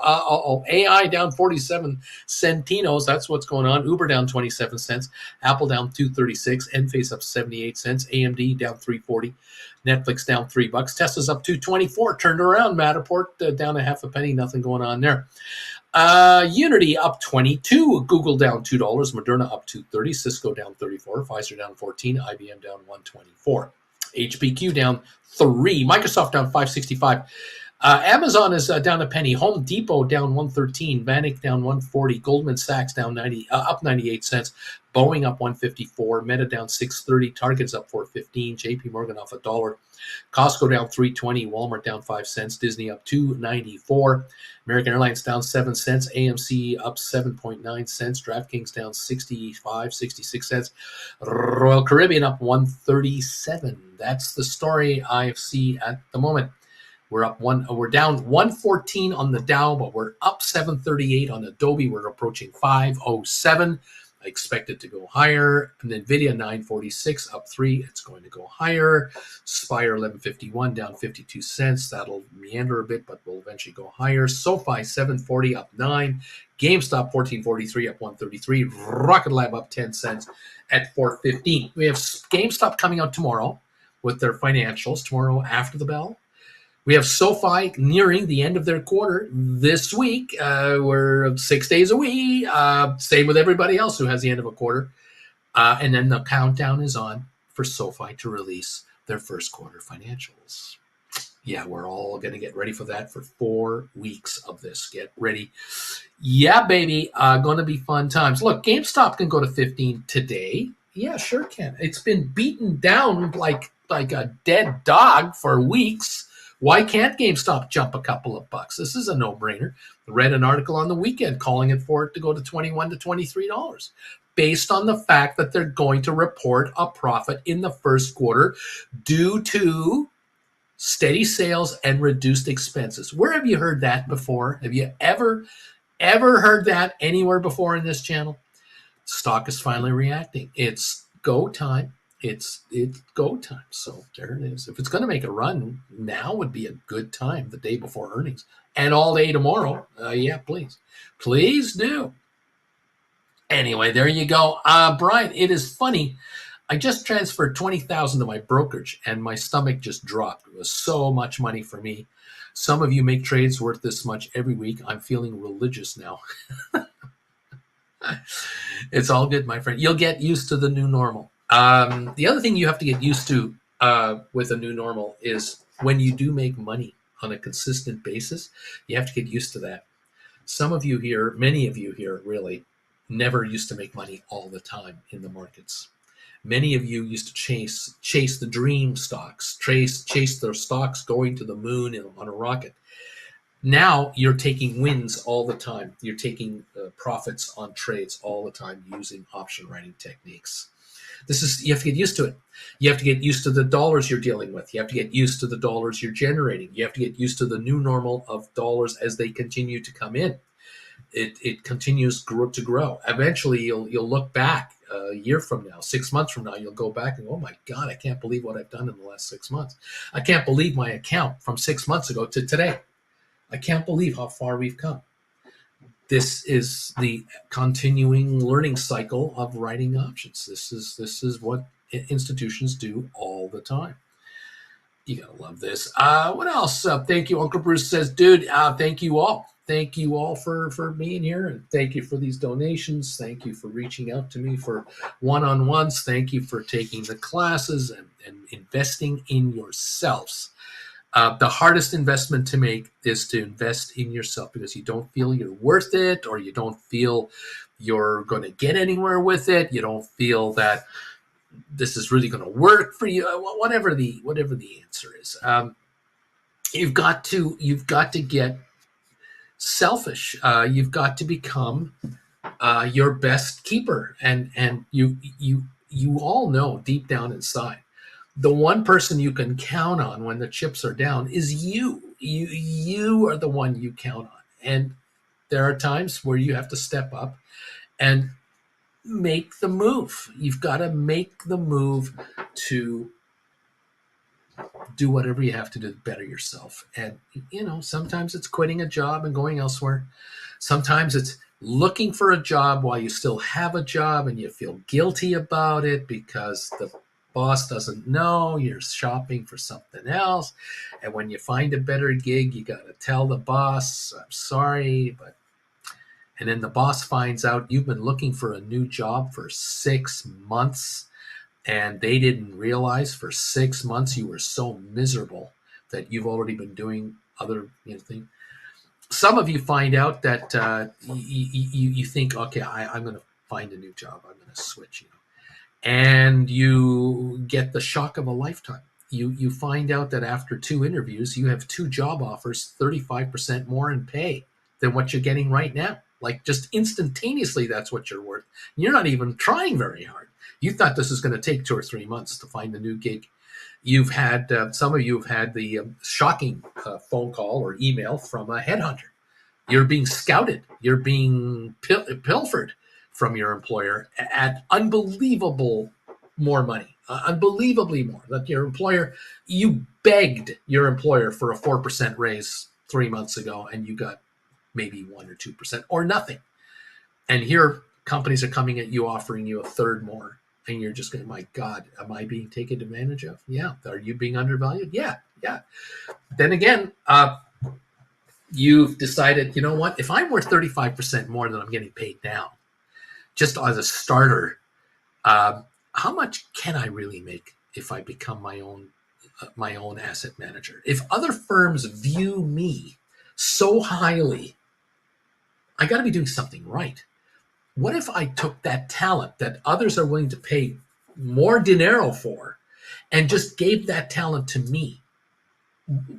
Could I make more money with me than I can with an employer? And this is where this channel has opened the doors for so many people to say, Bruce, if it hadn't have been for you, I would still be doing that shit job with that shit company. I cannot believe I stuck it out for as long as I did. I'm so glad I found all of your viewers, the family.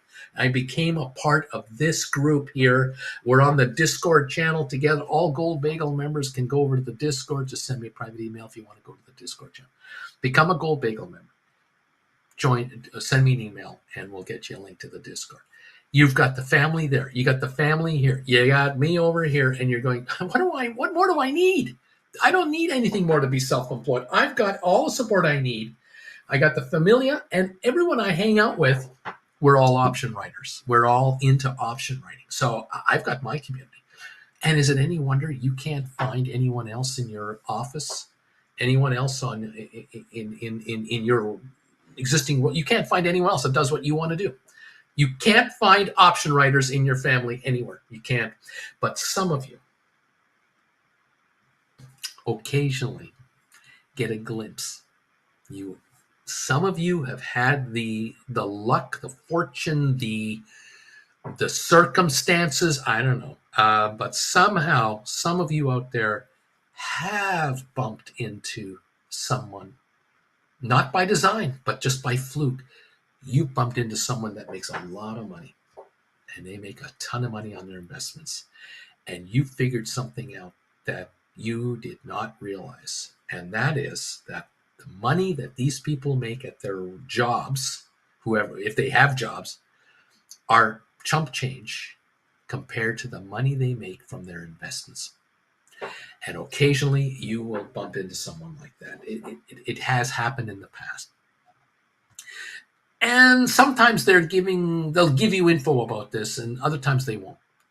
But you do a little bit of research, you do a little bit of digging, and you find out, oh my God, that person we met at dinner the other week, or the person we met at this corporate event, or the speaker I saw at a luncheon or something like that. Someone you saw on television, someone you read about in the Wall Street Journal. I don't know. You've come across something that has really opened your eyes, and you've realized, yeah, they're getting paid $300,000 a year, $500,000 a year at their jobs, but they don't live like a $300,000, $400,000, $500,000 a year person. They live like multi-millionaire type lifestyle. How do they do that? Because they have assets that they're managing. And or they have people they've hired to manage assets, I guess. But a lot of these folks they're you on steroids. They're you 5 years from now, 10 years from now. They're actually you. You're looking at that person going, I can be that person.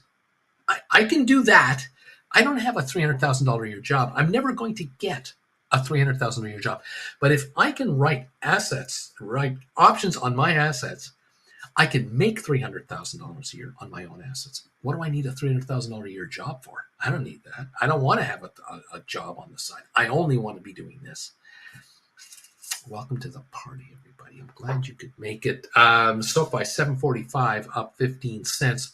GameStop up $1.05 at $14.15. Volume on GameStop here, 2.2 million. Something's going on. What's going on? Does anyone see anything, hear anything, know anything? You tell me. If there's any news on GameStop, tell me now. I have no idea. The Dow's down 94, Adobe up 580, Nvidia up 13.48, almost $14, 9.56 on Nvidia. Spire down 34 cents, SoFi up 14, GameStop up $1.04, Rocket Lab up 11.5. Giddy up. AI is only down 11 cents. The opportunity to write cash secured puts this morning might be ending. Maybe AI is about to take a pop. We're down 9 on Uber. Apple is down 213. Enphase down 3 cents. AMD down 288. Netflix down 178. Tesla's now green, up 184. Hello. Hello. What happened to all the bad news on Tesla? Unity up 30 cents. Google down $2. Moderna up 270. Cisco down 40. Pfizer down 18. IBM down 148. HPQ down 11 cents. Microsoft down 541. Home Depot down 91 cents. Amazon up 31. Vanik down 96 cents. Google is up 78. Boeing up 163. Meta down 622. Target up 392. JP Morgan down 116. Costco down 158. Walmart almost unchanged. Looks like it's down 1 penny. Disney up 284. Got a buy recommendation to 135. I don't know if I want to believe that. American Airlines down 9 cents. AMC is up 8. DraftKings down 31. And Royal Caribbean up 24 centinos. Welcome to the party, everybody. I'm so glad you're here. Linda, thank you. Uncle Bruce, I so appreciated the one-on-one this weekend. Does any of this sound familiar to you, Linda, that I'm mentioning today? It's just so much fun. I'm so excited for so many of you out there. You guys are going to do extremely well. You've invested in yourselves. You know what you're doing. You've done your homework. You've taken these classes. You're doing a one-on-one. You're paying attention. And you are systematically working it, and you're not letting anything get in the way. There are people who are going to try to talk you out of what you're doing. They don't mean to. They don't mean to talk you out. They don't even realize they're doing it. They're just reflecting themselves. That's all they're doing. They're reflecting their personality to you because they're genuine people. But you are reading it in a way that, boy, they're sure negative about what I'm doing, or they're not convinced, or they're really not so convinced. Linda says, yes, it is. This sounds familiar. Beach Boy, AI 25s, Jan 2025, cash secured puts are out there. Now go up, please. There you go. Sometimes you tell your best friends, your closest relatives, your closest confidants about this channel and what's happening here and what you're up to and what's going on. And they're not convinced. They don't believe Beach Boy is doing what Beach Boy is doing. They don't think Alberto is doing what they're doing. Or they can't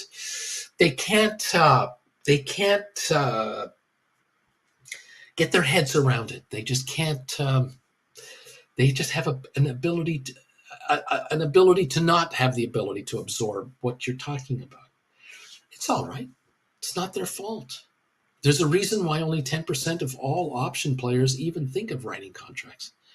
Why is it that 1% of all investors out there make money most of the time? They're option writers. Why? Why is that? Because it's complicated. It's simple, but it's complicated. And it takes a little bit of due diligence and a bit of work and research and studying. And there are people who don't want to study. You never studied. And that's it. Some people are lazy. We call them lazy, challenged. Hey, it takes all kinds, We need Indians and we need chiefs. And not everyone can be an Indian chief, Not all of us can be president, We got to be what we are. We got to be either part of a team or we are the leader of our team. It's all right. There are people who are team members who do very, very well all around the world and have lived a fabulous life, no regrets, had a wonderful retirement, great family, and everything. It's all right.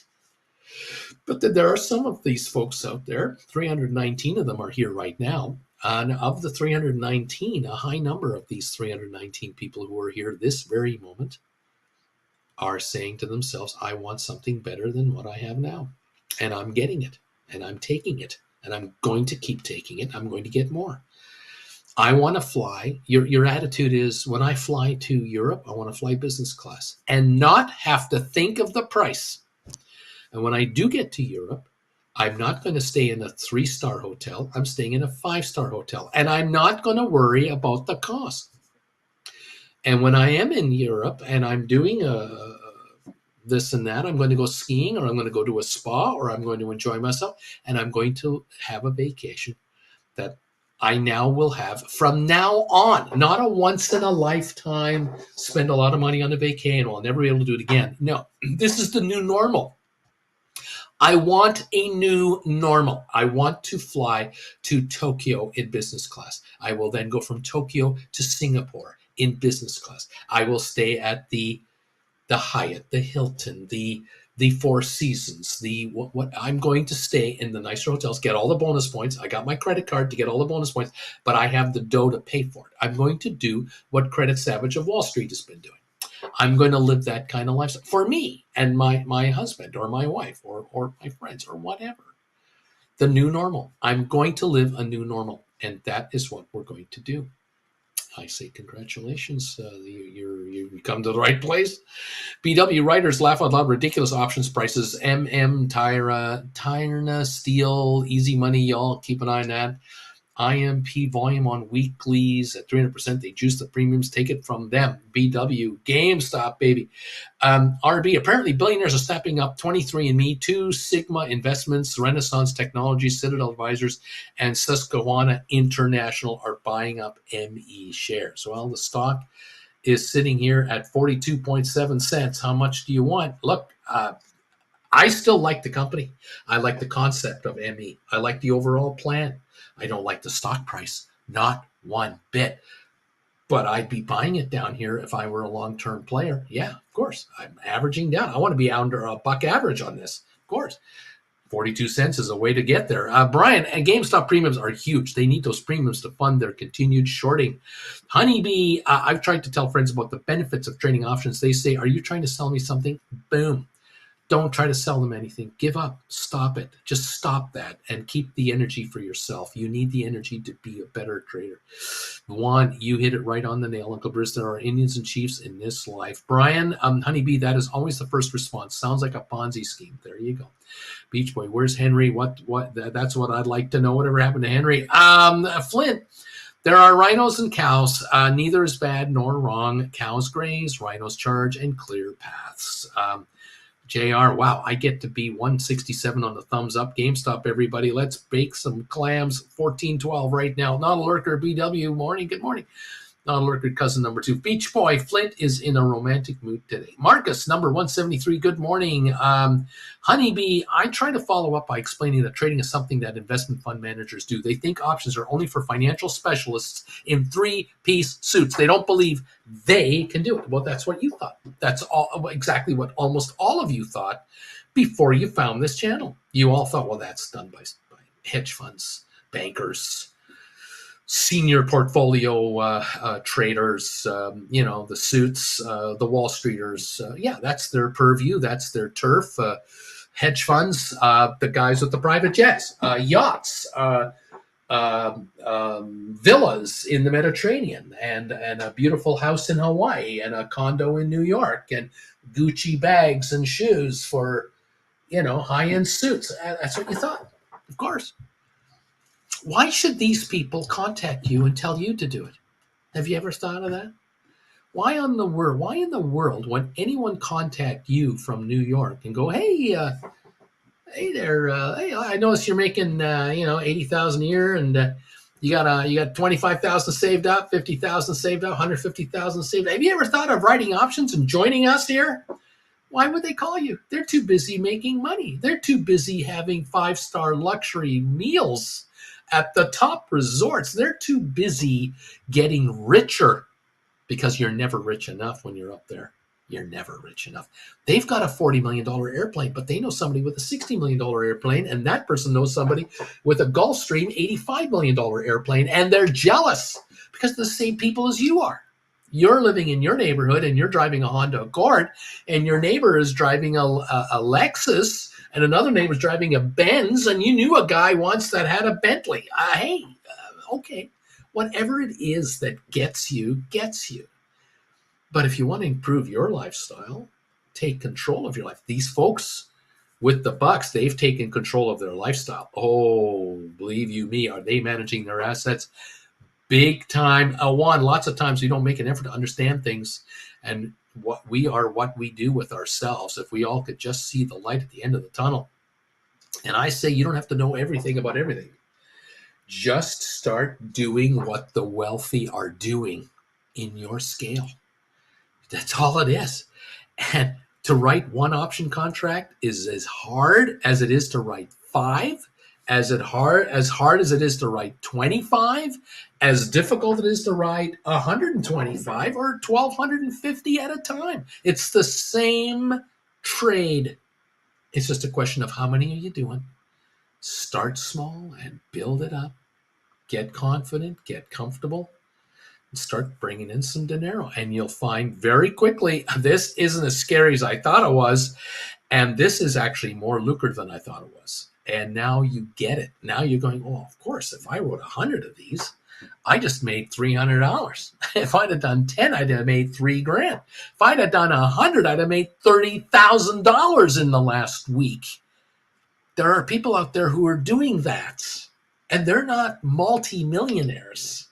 They're just thousandaires.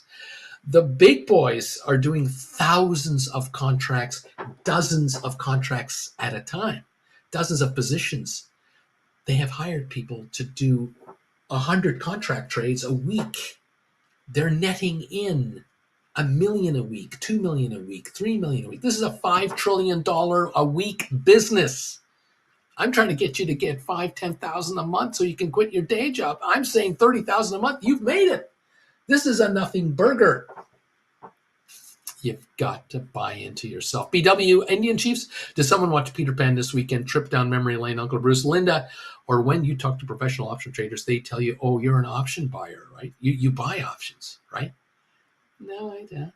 I write options like you. I'm a writer. Hello. Yeah, they don't want to talk to you about that. One, Honeybee, you got that right. Splair, I thought my phone was loading, lost 30% power while sitting in an uncomfortable position with a cable connection on my phone. Oh, that's too bad. It is what it is. Look, we're down 97 on the Dow. We're not going anywhere. It looks like we're down 7-8 points on the S&P, 24 on NASDAQ. We're up a buck on oil. Adobe is up 684 because it's way oversold. Nvidia is now 962 at up 19 bucks. We're going to 1,000. Spire is down a dime at 1192. It's going to go back to 13, 14. I don't know what it'll do after that. There might be even more surprises from Sofa, from Spire. Unbelievable run lately. SoFi 742 up 12. The high today 746. The volume 6.1 million. And we've been 41 minutes into the hour. And we're only trading 6 million on SoFi. There's nothing for sale. That's the bottom line. Last week, it couldn't break $7. It couldn't get to 7 until what? Thursday, Friday? Now, here we are. There's nothing for sale at 740. How come you could buy all you want at 775, 785, and you can't get any now at 742 like you could last week? It's not like there isn't a single share for sale, but there's way less for sale here. We're going higher on SoFi. GameStop, 14.15, 14.11. The high of the day, 14.58. 2.5 million traded. Earnings tomorrow. You can just point at that and go, hey, what if SoFi does? I'm sorry, let me rephrase it. What if GameStop tomorrow announces a profit of $300 million? For the quarter, because of all that cost cutting and the Christmas sales and lower costs, higher margins? What if the annual number for GameStop is $300 million? Now what? What if they come out and say that we expect to generate $400 million in profit this year for the full year going forward? Because of cost cutting and holding our sales, the games are still selling like always. The upgrades keep coming out for play systems. People have to replace their handheld thingies from time to time. They break them. They have to get the new box. They always have to upgrade. I mean, look, you upgrade your phone every 2-3 years. You're going to upgrade your gaming system every 2, 3, 4 years. Sooner or later, you got to walk in. Now, you're going to go to Best Buy, you're going to go to Walmart, you're going to go to Target, you're going to go to GameStop. Many people prefer to go to GameStop, to do it in person. with the rep that's there who knows what they're helping you get. Well, what if there's 305 million shares out there? If they make 305 million profit for the whole year, that's $1 a share. If they're making 150 million this year, 50 cents a share, and they say they're going to make 300 million next year, that's $1 a share. Now what do? The stock's trading it's got a 50-cent profit per share this year, a $1 expected profit per share next year. Should it trade at 5 times earnings, $2.50 and $5 a share? I don't think so. I don't think so. Should it trade at 20, 40, 50 times earnings? What's the number? What is Ryan Cohen doing with the $1.2 billion in cash? If he would just buy up SoFi stock with it, he could get himself 100, 120 million shares of SoFi. SoFi goes to $30 a share. GameStop will make 4 times its money. They'll take 1.2 billion, turn it into $5 billion. That'll take GameStop from a market cap right now of $4 billion to a market cap of $12, $13 billion. Should put the stock at $35, $40 a share. He's got 30 odd million shares of the company, doesn't he? He has a huge percentage of the company. Why doesn't he do that? Why doesn't he do that? I don't know. I don't know what he's doing. Does anyone know what he's doing? Has anyone heard anything about what he's doing with the dough? I don't know. Anyway, there you go. Welcome all. RB is saying here, I had a discussion with 2 friends who didn't believe me when I said I earned money writing options. One of them said, you are probably only making money because the stock market is going up. That's the only reason you're making money. Just like everybody else, the market's going up and you're just being sucked along in the vortex. RB, I gave up explaining. I just gave up. Good luck. Good luck trying to get someone else in. Tom Kaufman, hi, Uncle Bruce. Love the video you posted on Saturday about NVIDIA. On Friday, I executed an 800 and an 820 put spread for 670 expiring on Friday. Now just waiting for shrinkage. There you go. With the stock up this morning, shrinkage is on its way. Isn't that just fun? The SoFi right now, 741, GameStop 1397, Rocket Lab 413, and NVIDIA 963, up 21 big ones. BW, Uncle Bruce, I've been noticing on Uber, Rocket Lab, SoFi, recent cap call transactions. They seem all to be slight rise, but mostly flat. These loading zones for institutions, some may wonder why not quicker top line. Yeah, I think they're all going higher, and they're just sitting here, going to go. They're all going to go from here. Tom Kaufman says, expiring in June on my contracts, expiring in June. Giddy up, buddy. Giddy up. The stock moving itself will already cause shrinkage, obviously, because your contracts are further out of the money. You break 1,000 on this stock, you're going to get this euphoria trade. You're going to get this, we could go to 1,200. We might have a stock split. And so there'll be another, and you'll see 100 more on the up move, and your shrinkage will be very quick, very lovely. Nicely done. Again, I put a video out there with 3 different put credit spread trades you could do on NVIDIA. 3 suggested or 3 examples. And you can write any example or any variant of the examples. You don't want to be 200 out of the money. You want it to be 150 out of the money. You don't want to be 100 out of the money. Be 120 out of the money. You don't want to be 120. You want to be 80 out of the money. You don't want to be at the money. Be 30 out of the money. Be up to you. Check your option chain. You now know what you're doing. If you've taken my classes, you know. Now, if you haven't taken my classes, well, shame on you. You haven't invested in yourself yet, but you've got time. They're waiting for you. And if you want to have a one-on-one to talk about it in your case, and then look me up and we'll talk about it for you. It's all good. It's all good. Oh, this is going to be fun here. Brian, BW, I think there are like 3 more companies that did cap call transactions, CCT, hereafter, laugh out loud. BW, RB, you have to stop wasting your time. It gets you disheartened as you know what options can do. And you kind of have a bit of a guilt, can't bring everyone with you, just do you. And this is something that I get too. I get people who say to me, my brother could really use this. My dad could really use this. My uncle, boy, he could really use this. And you have a kind heart. You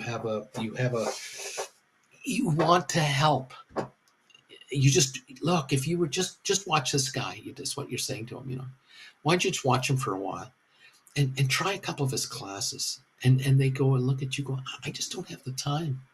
I just can't do that. And you have to forgive them. You have to allow people to win. And sometimes you have to allow people not to win as much. And you just have to admit, look, parents do this all the time with their kids. Parents have 3 kids. One is going to be a doctor, a lawyer, very successful in their field. One is going to be mediocre, and one is a loser. Okay? Parents have this problem all the time. Now, some parents have 3 winners, some have 3 losers, some have 3 mediocre. It runs the gamut, okay? You have to look after yourself. And if you look after yourself, you can help others. But you can't help others by making them do what you do. Look, how many times has it happened where, a good friend of yours is a mechanic and they can't understand why you can't be a mechanic too, because they look at a car engine and go, it's so easy to fix this. And you look at a car engine and go, I don't want to get my hands dirty. I don't want to get my hands near the belts. I don't like the noise. I don't like the smell. It's okay. Neither is right or wrong. It just is what it is. So you have your friend fix your engine for you, and your friend can't do their taxes. You can help your friend do the taxes. And your friend goes, I don't know how you can do that because these numbers drive me nuts. And you go, I don't know how you can fix car engines. Those things drive me nuts. You're an option writer. You're an option writer, and you're making money on the options. And it's easy for you. You're just going, I can't believe how easy this is.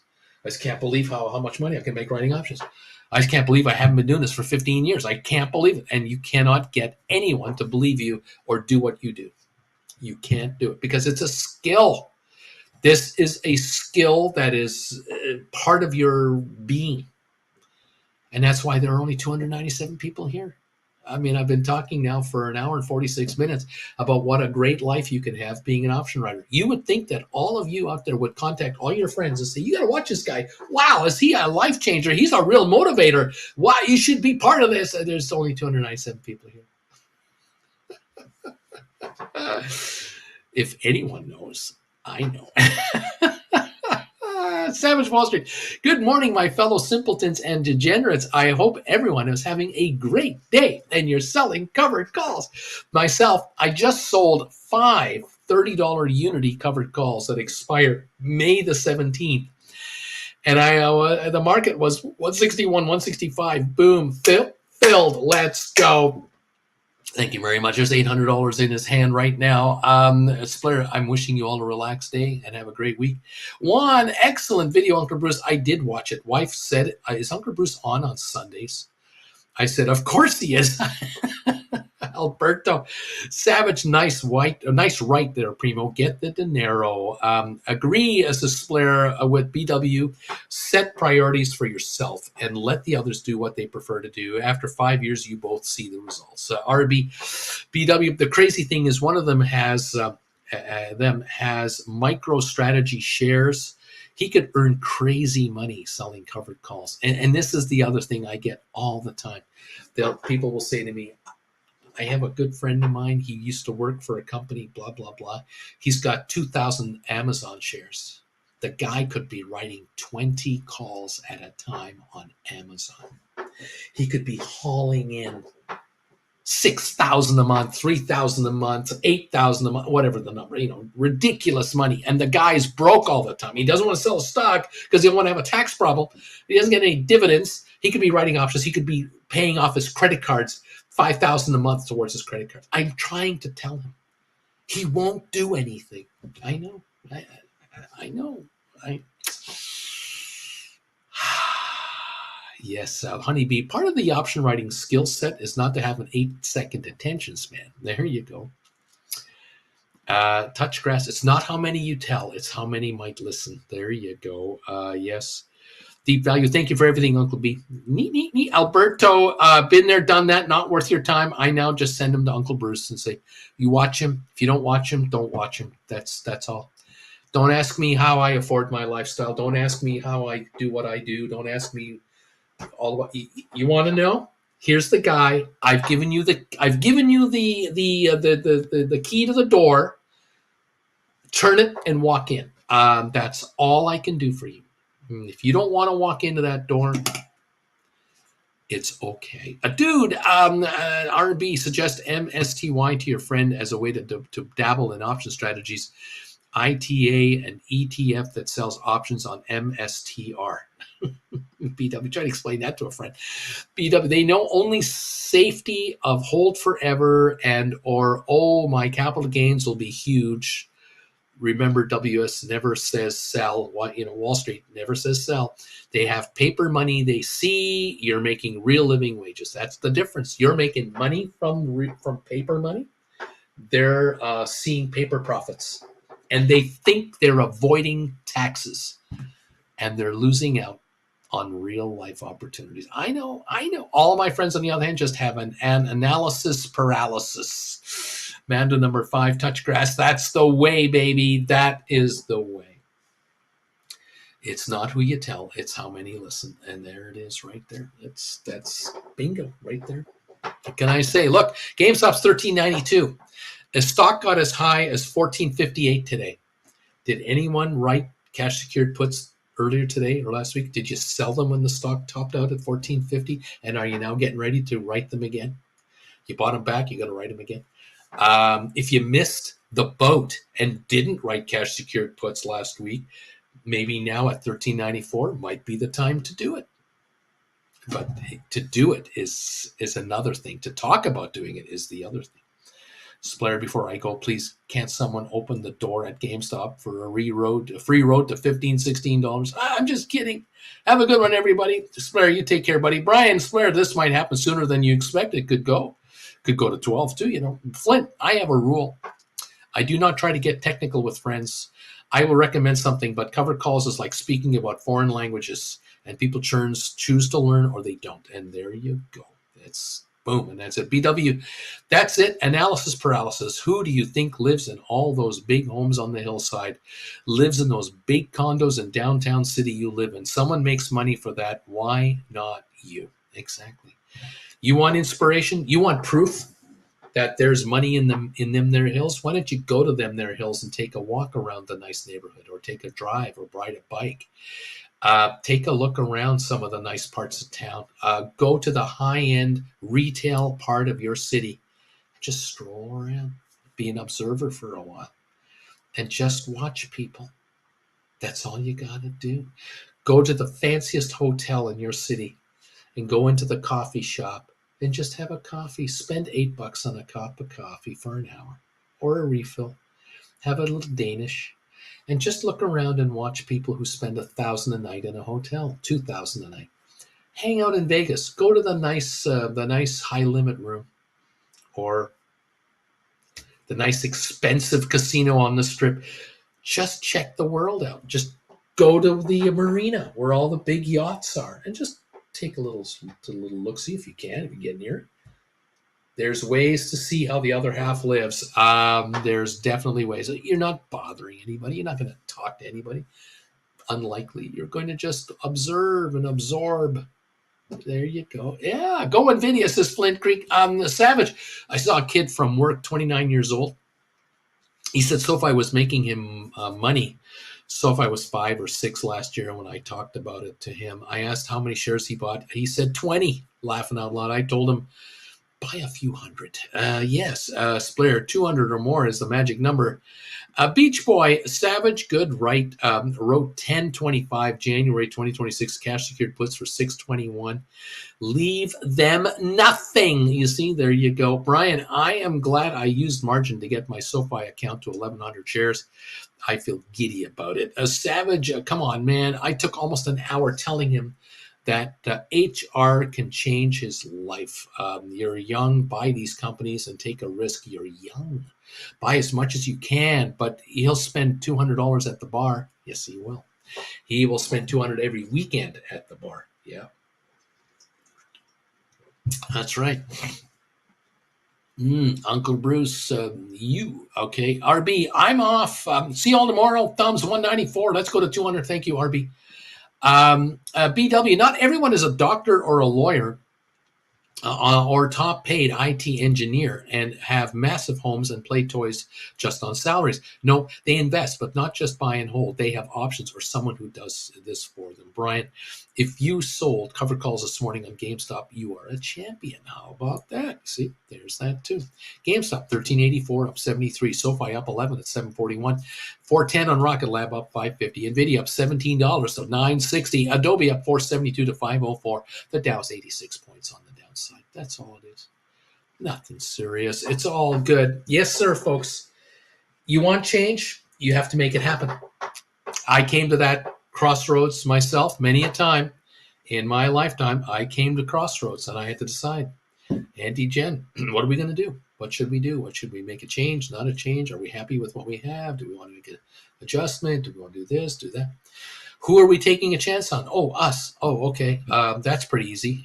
We kind of believe in us. And if we make a wrong choice, we can make another choice. There's that too. Keep forgetting that. That's right. Oh, my Savage. Very nice, Beachy. That's free money. Unity is accumulating at this point. I just keep buying. BW, this coffee is making me thirsty. There you go. There's that too. Oh my, oh my, oh my. It's so fun hanging out with this group of folks on my channel. And it's fantastic getting the opportunity to visit with you guys from time to time on these one-on-ones, to come up with, cover your scenarios and give you my 2 bits worth, get your perspective on things. Be here every day, watching this market, working this market, trying to understand the direction of this whole thing. It's a pleasure. And as I say, you don't have to worry about the next president. You don't have to worry about the Congress. You don't have to worry about the Senate. You don't have to worry about the prime minister in your country. You don't have to worry about the king. You don't have to worry about any of this. You do not have to worry about your boss anymore. You don't have to worry about your company's policies, your company's new direction, your company's new mission statement. All that is out the door. You only have to think of yourself and the scenario that you're in. You're an option writer, and you actually do not have to hold a single share of any stock whatsoever if you do not want to. But you can go either direction, right? Covered calls, poor man covered calls, cash secured puts, credit spreads, whatever you like. When you are in control of your destiny, you have very little worrying to do about outside influences. You now control what you're doing next. And, there are some weeks you work harder than others. That's also part of normal. You might find that, today I'm going to go to the driving range and hit a bucket of golf balls because I live in an area where it's warm enough to hit a bucket of balls, and I'm going to kill an hour of time and get a little exercise. I got my phone with me, and I'll keep an eye on my trades every 15 or 20 shots. Yeah, nothing much is happening. Put the phone down, hit some more golf ball. This is okay. This is an okay life, too. There you go. The world does need ditch diggers, too, I agree. Mandu, number 5. Thank you, Uncle Bruce, Honeybee. Neat, Tom. Is it better to buy 1,000 shares of Sofi or write the equivalent in cash secured put? It's up to you to decide which way you want to go with this. It's totally up to you. Hector, Brian, what did you or would you write on with GameStop? Any thoughts? Beach Boy, also, not all lawyers, doctors, and engineers make good money, Writing options can make you money anywhere as long as you got internet access. That's right. And, there are some doctors and lawyers and plumbers and whatever that make okay money. They make reasonable money for their profession, but they're lousy at writing options. They're terrible investors. They're just good as doctors, and that's all they should be good at. They try and they lose. They have to keep practicing to keep making it back. It runs the gamut. It really does. Melvin saying, neat, Brian. Hector, right now I'm looking at cash secured puts, April 19, $14 strike for 225. That's what I'm looking at on GameStop right now. Hector, neat. Alberto, Tom, start with the cash secured puts. Get in at your price point strike. Brian, I probably won't see my money until later this week, though, once it drops in my broker and then exchange to U.S. BW, been over 100 days since the S&P had even one day that has dropped 2% or more. Average is 29 times a year. We almost to April. Rugman must be fighting for better wages on the picket lines or something, because I don't see Rugman doing anything around here. Flint Creek, I got to make some cashmere later, everybody. Thank you, Flint. Fantastic. We're down 114 points. Do not forget, April the 13th, we have a meet and greet. It's official. We're on for the meet and greet in Ontario, California, at the Outback Steakhouse, right beside the Ontario Mills Mall. The intersection of Highway 10 and Highway 15 interstates. We will be there at noon, Saturday at noon, April the 13th. Lunch is on Jen and I. Coming on out, grab the menu and order whatever you like. We're going to get together from noon to about 2 or 3, whatever, and it's your chance to meet us and everyone else. And if you'd like to join us, do me one small favor. Send me an email confirming your attendance ASAP. Are you coming on your own, or are you bringing a guest?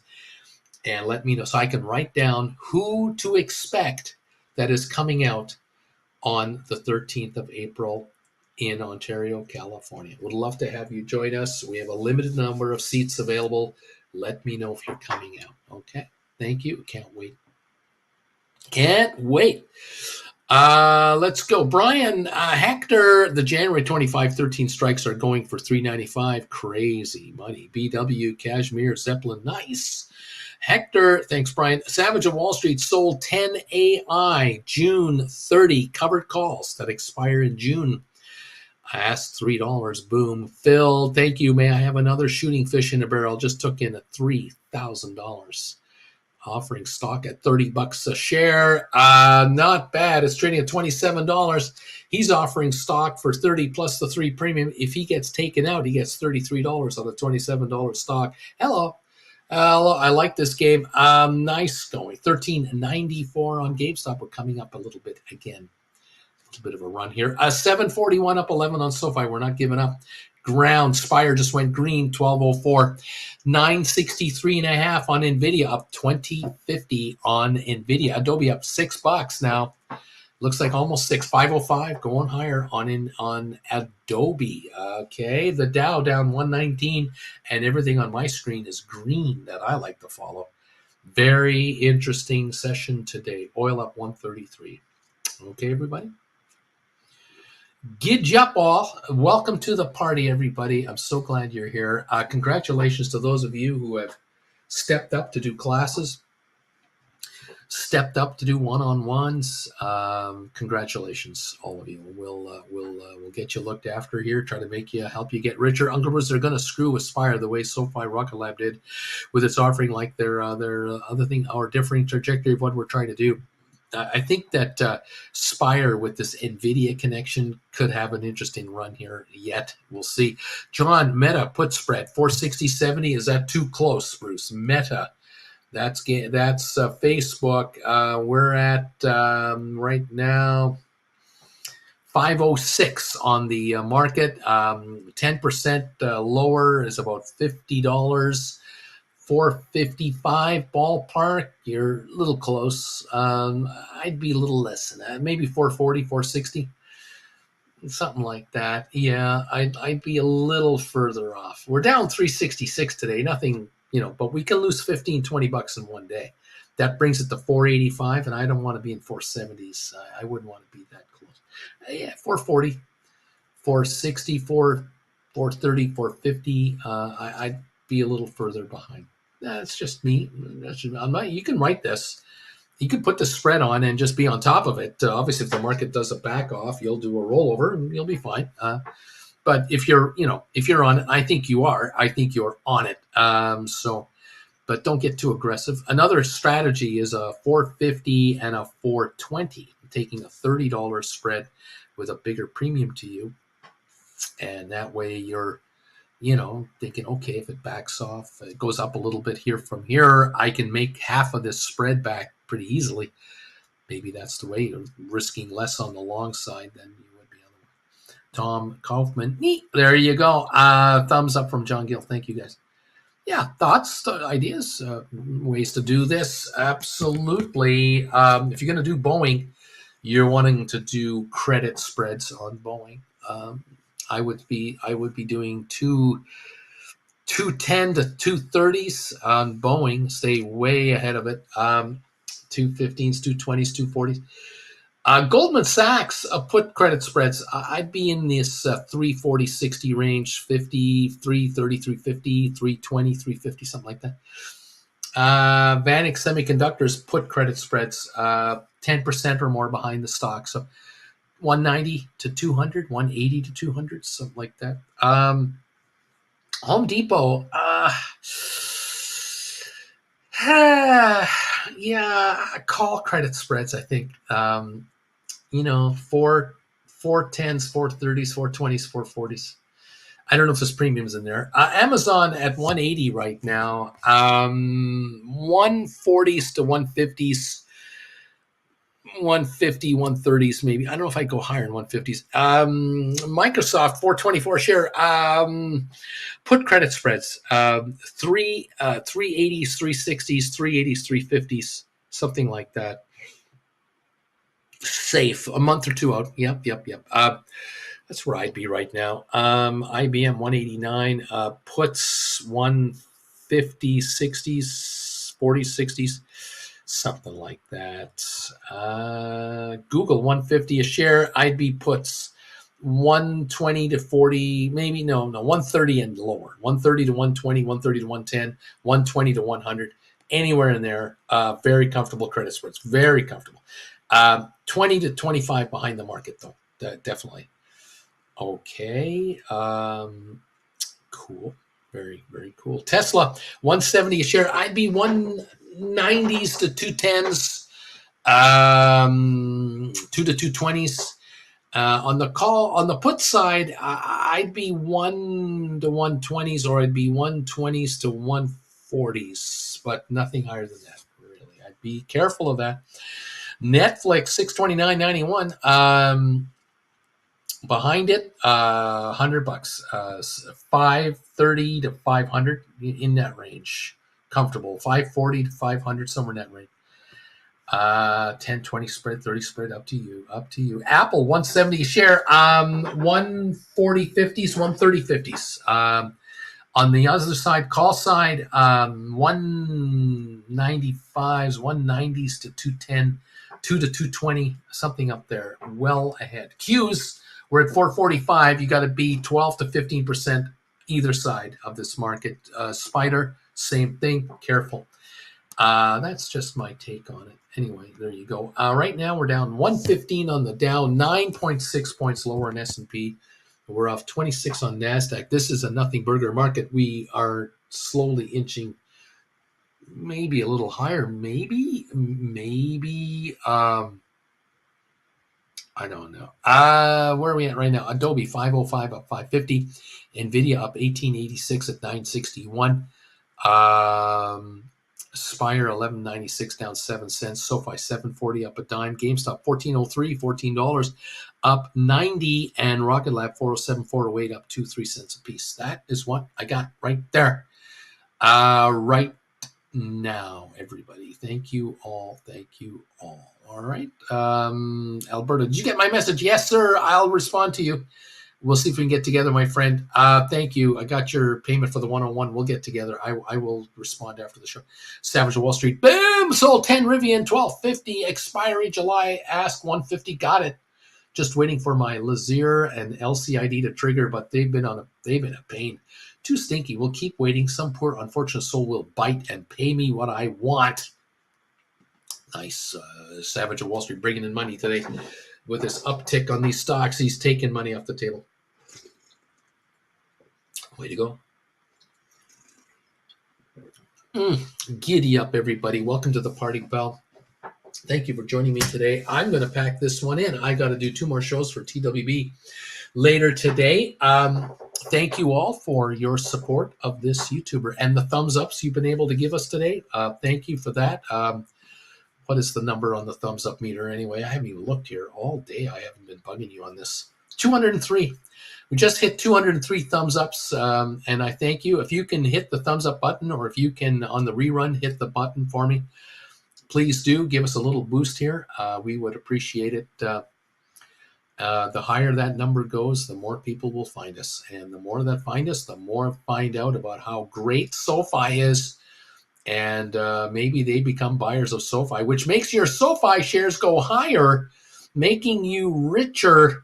So, in effect, every time you give me a thumbs up, you could be making yourself richer every single day.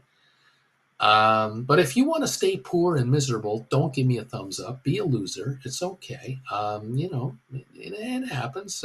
Strickland will find you. He'll give you the pink slip, and you can blame yourself. Go to detention and, hang your head in shame. And let that be on your permanent school record that you were a loser that didn't give thumbs ups and got caught by Strickland in the hallway, who ended up giving you pink slips, and don't get your free ride scholarship. Okay. Whatever works for you, man. It's all right. I'm not judging. I'm not judging. I'm just saying. Hey, you can be a little, like I say, not everybody can be a chief, We need Indians too, who don't give us thumbs ups. Touchgrass, I'm here, buddy. Honeybee, thank you for everything, Uncle Bruce. Savage of Wall Street. Neat. Earl Harwell, enjoy your day. Juan, neat. Don't forget the Knights of Knee, everybody. Make sure to honor the Knights of Knee. They're out there. They're watching. They're not stupid, They are aware of what's going on here, and they know which of you honor them and which of you don't. So don't give me thumbs ups. Don't give the knee emojis. Just be a slacker. Be a slacker, like Strickland says, and fulfill Strickland's prediction of your life. Larry Titus. Oh no. Neat. John Gill. Neat. Honeybee. Neat. Melvin. Neat. I'm here. We're here. We're not going to be caught being slackers by Strickland. Not a chance, buddy. We're on it. Thank you all very much. 213 thumbs up. 217 thumbs ups. A couple of more have come in. Thank you all for helping out. I appreciate it. Enjoy the rest of your day, everybody. Get richer, please. Please get richer. Thank you for my trip to Tahoe, Gambler, says Savage of Wall Street. Thank you. I love it. DH. Neat. There you go. Giddy up, everybody. Well done, all. BWAI is showing signs that it wants to break down to below 25. No support, and since not profitable till later this year, regardless of the short, they'll keep slow bleed out till profit, in my opinion. Savage, and thank you, Uncle Bruce. Thank you, Credit Savage. The Big M. Neat. Beach Boy. Neat. Road 20 AI Jan 2025 25 cash ticket puts at 575. Oh, sweet. Right. That's a wonderful little collection of cash. Isn't that lovely? $11,500 in cash just been hauled in here. That's pretty cool. Other people's money, that's how you make money. Lovely, sir. Keep up the good work, everybody. All right. I will see you all tonight on Traveling with Bruce, unless you see me later today. Otherwise, I'll be here tomorrow morning, and we'll do this all over again. And let's see what's given up. Getting on. All right, guys, we're up $1 on GameStop, up 9 on SoFi. Enjoy the ride and make that dinero. And I'll talk to you soon, everybody. All the best. Bye for now.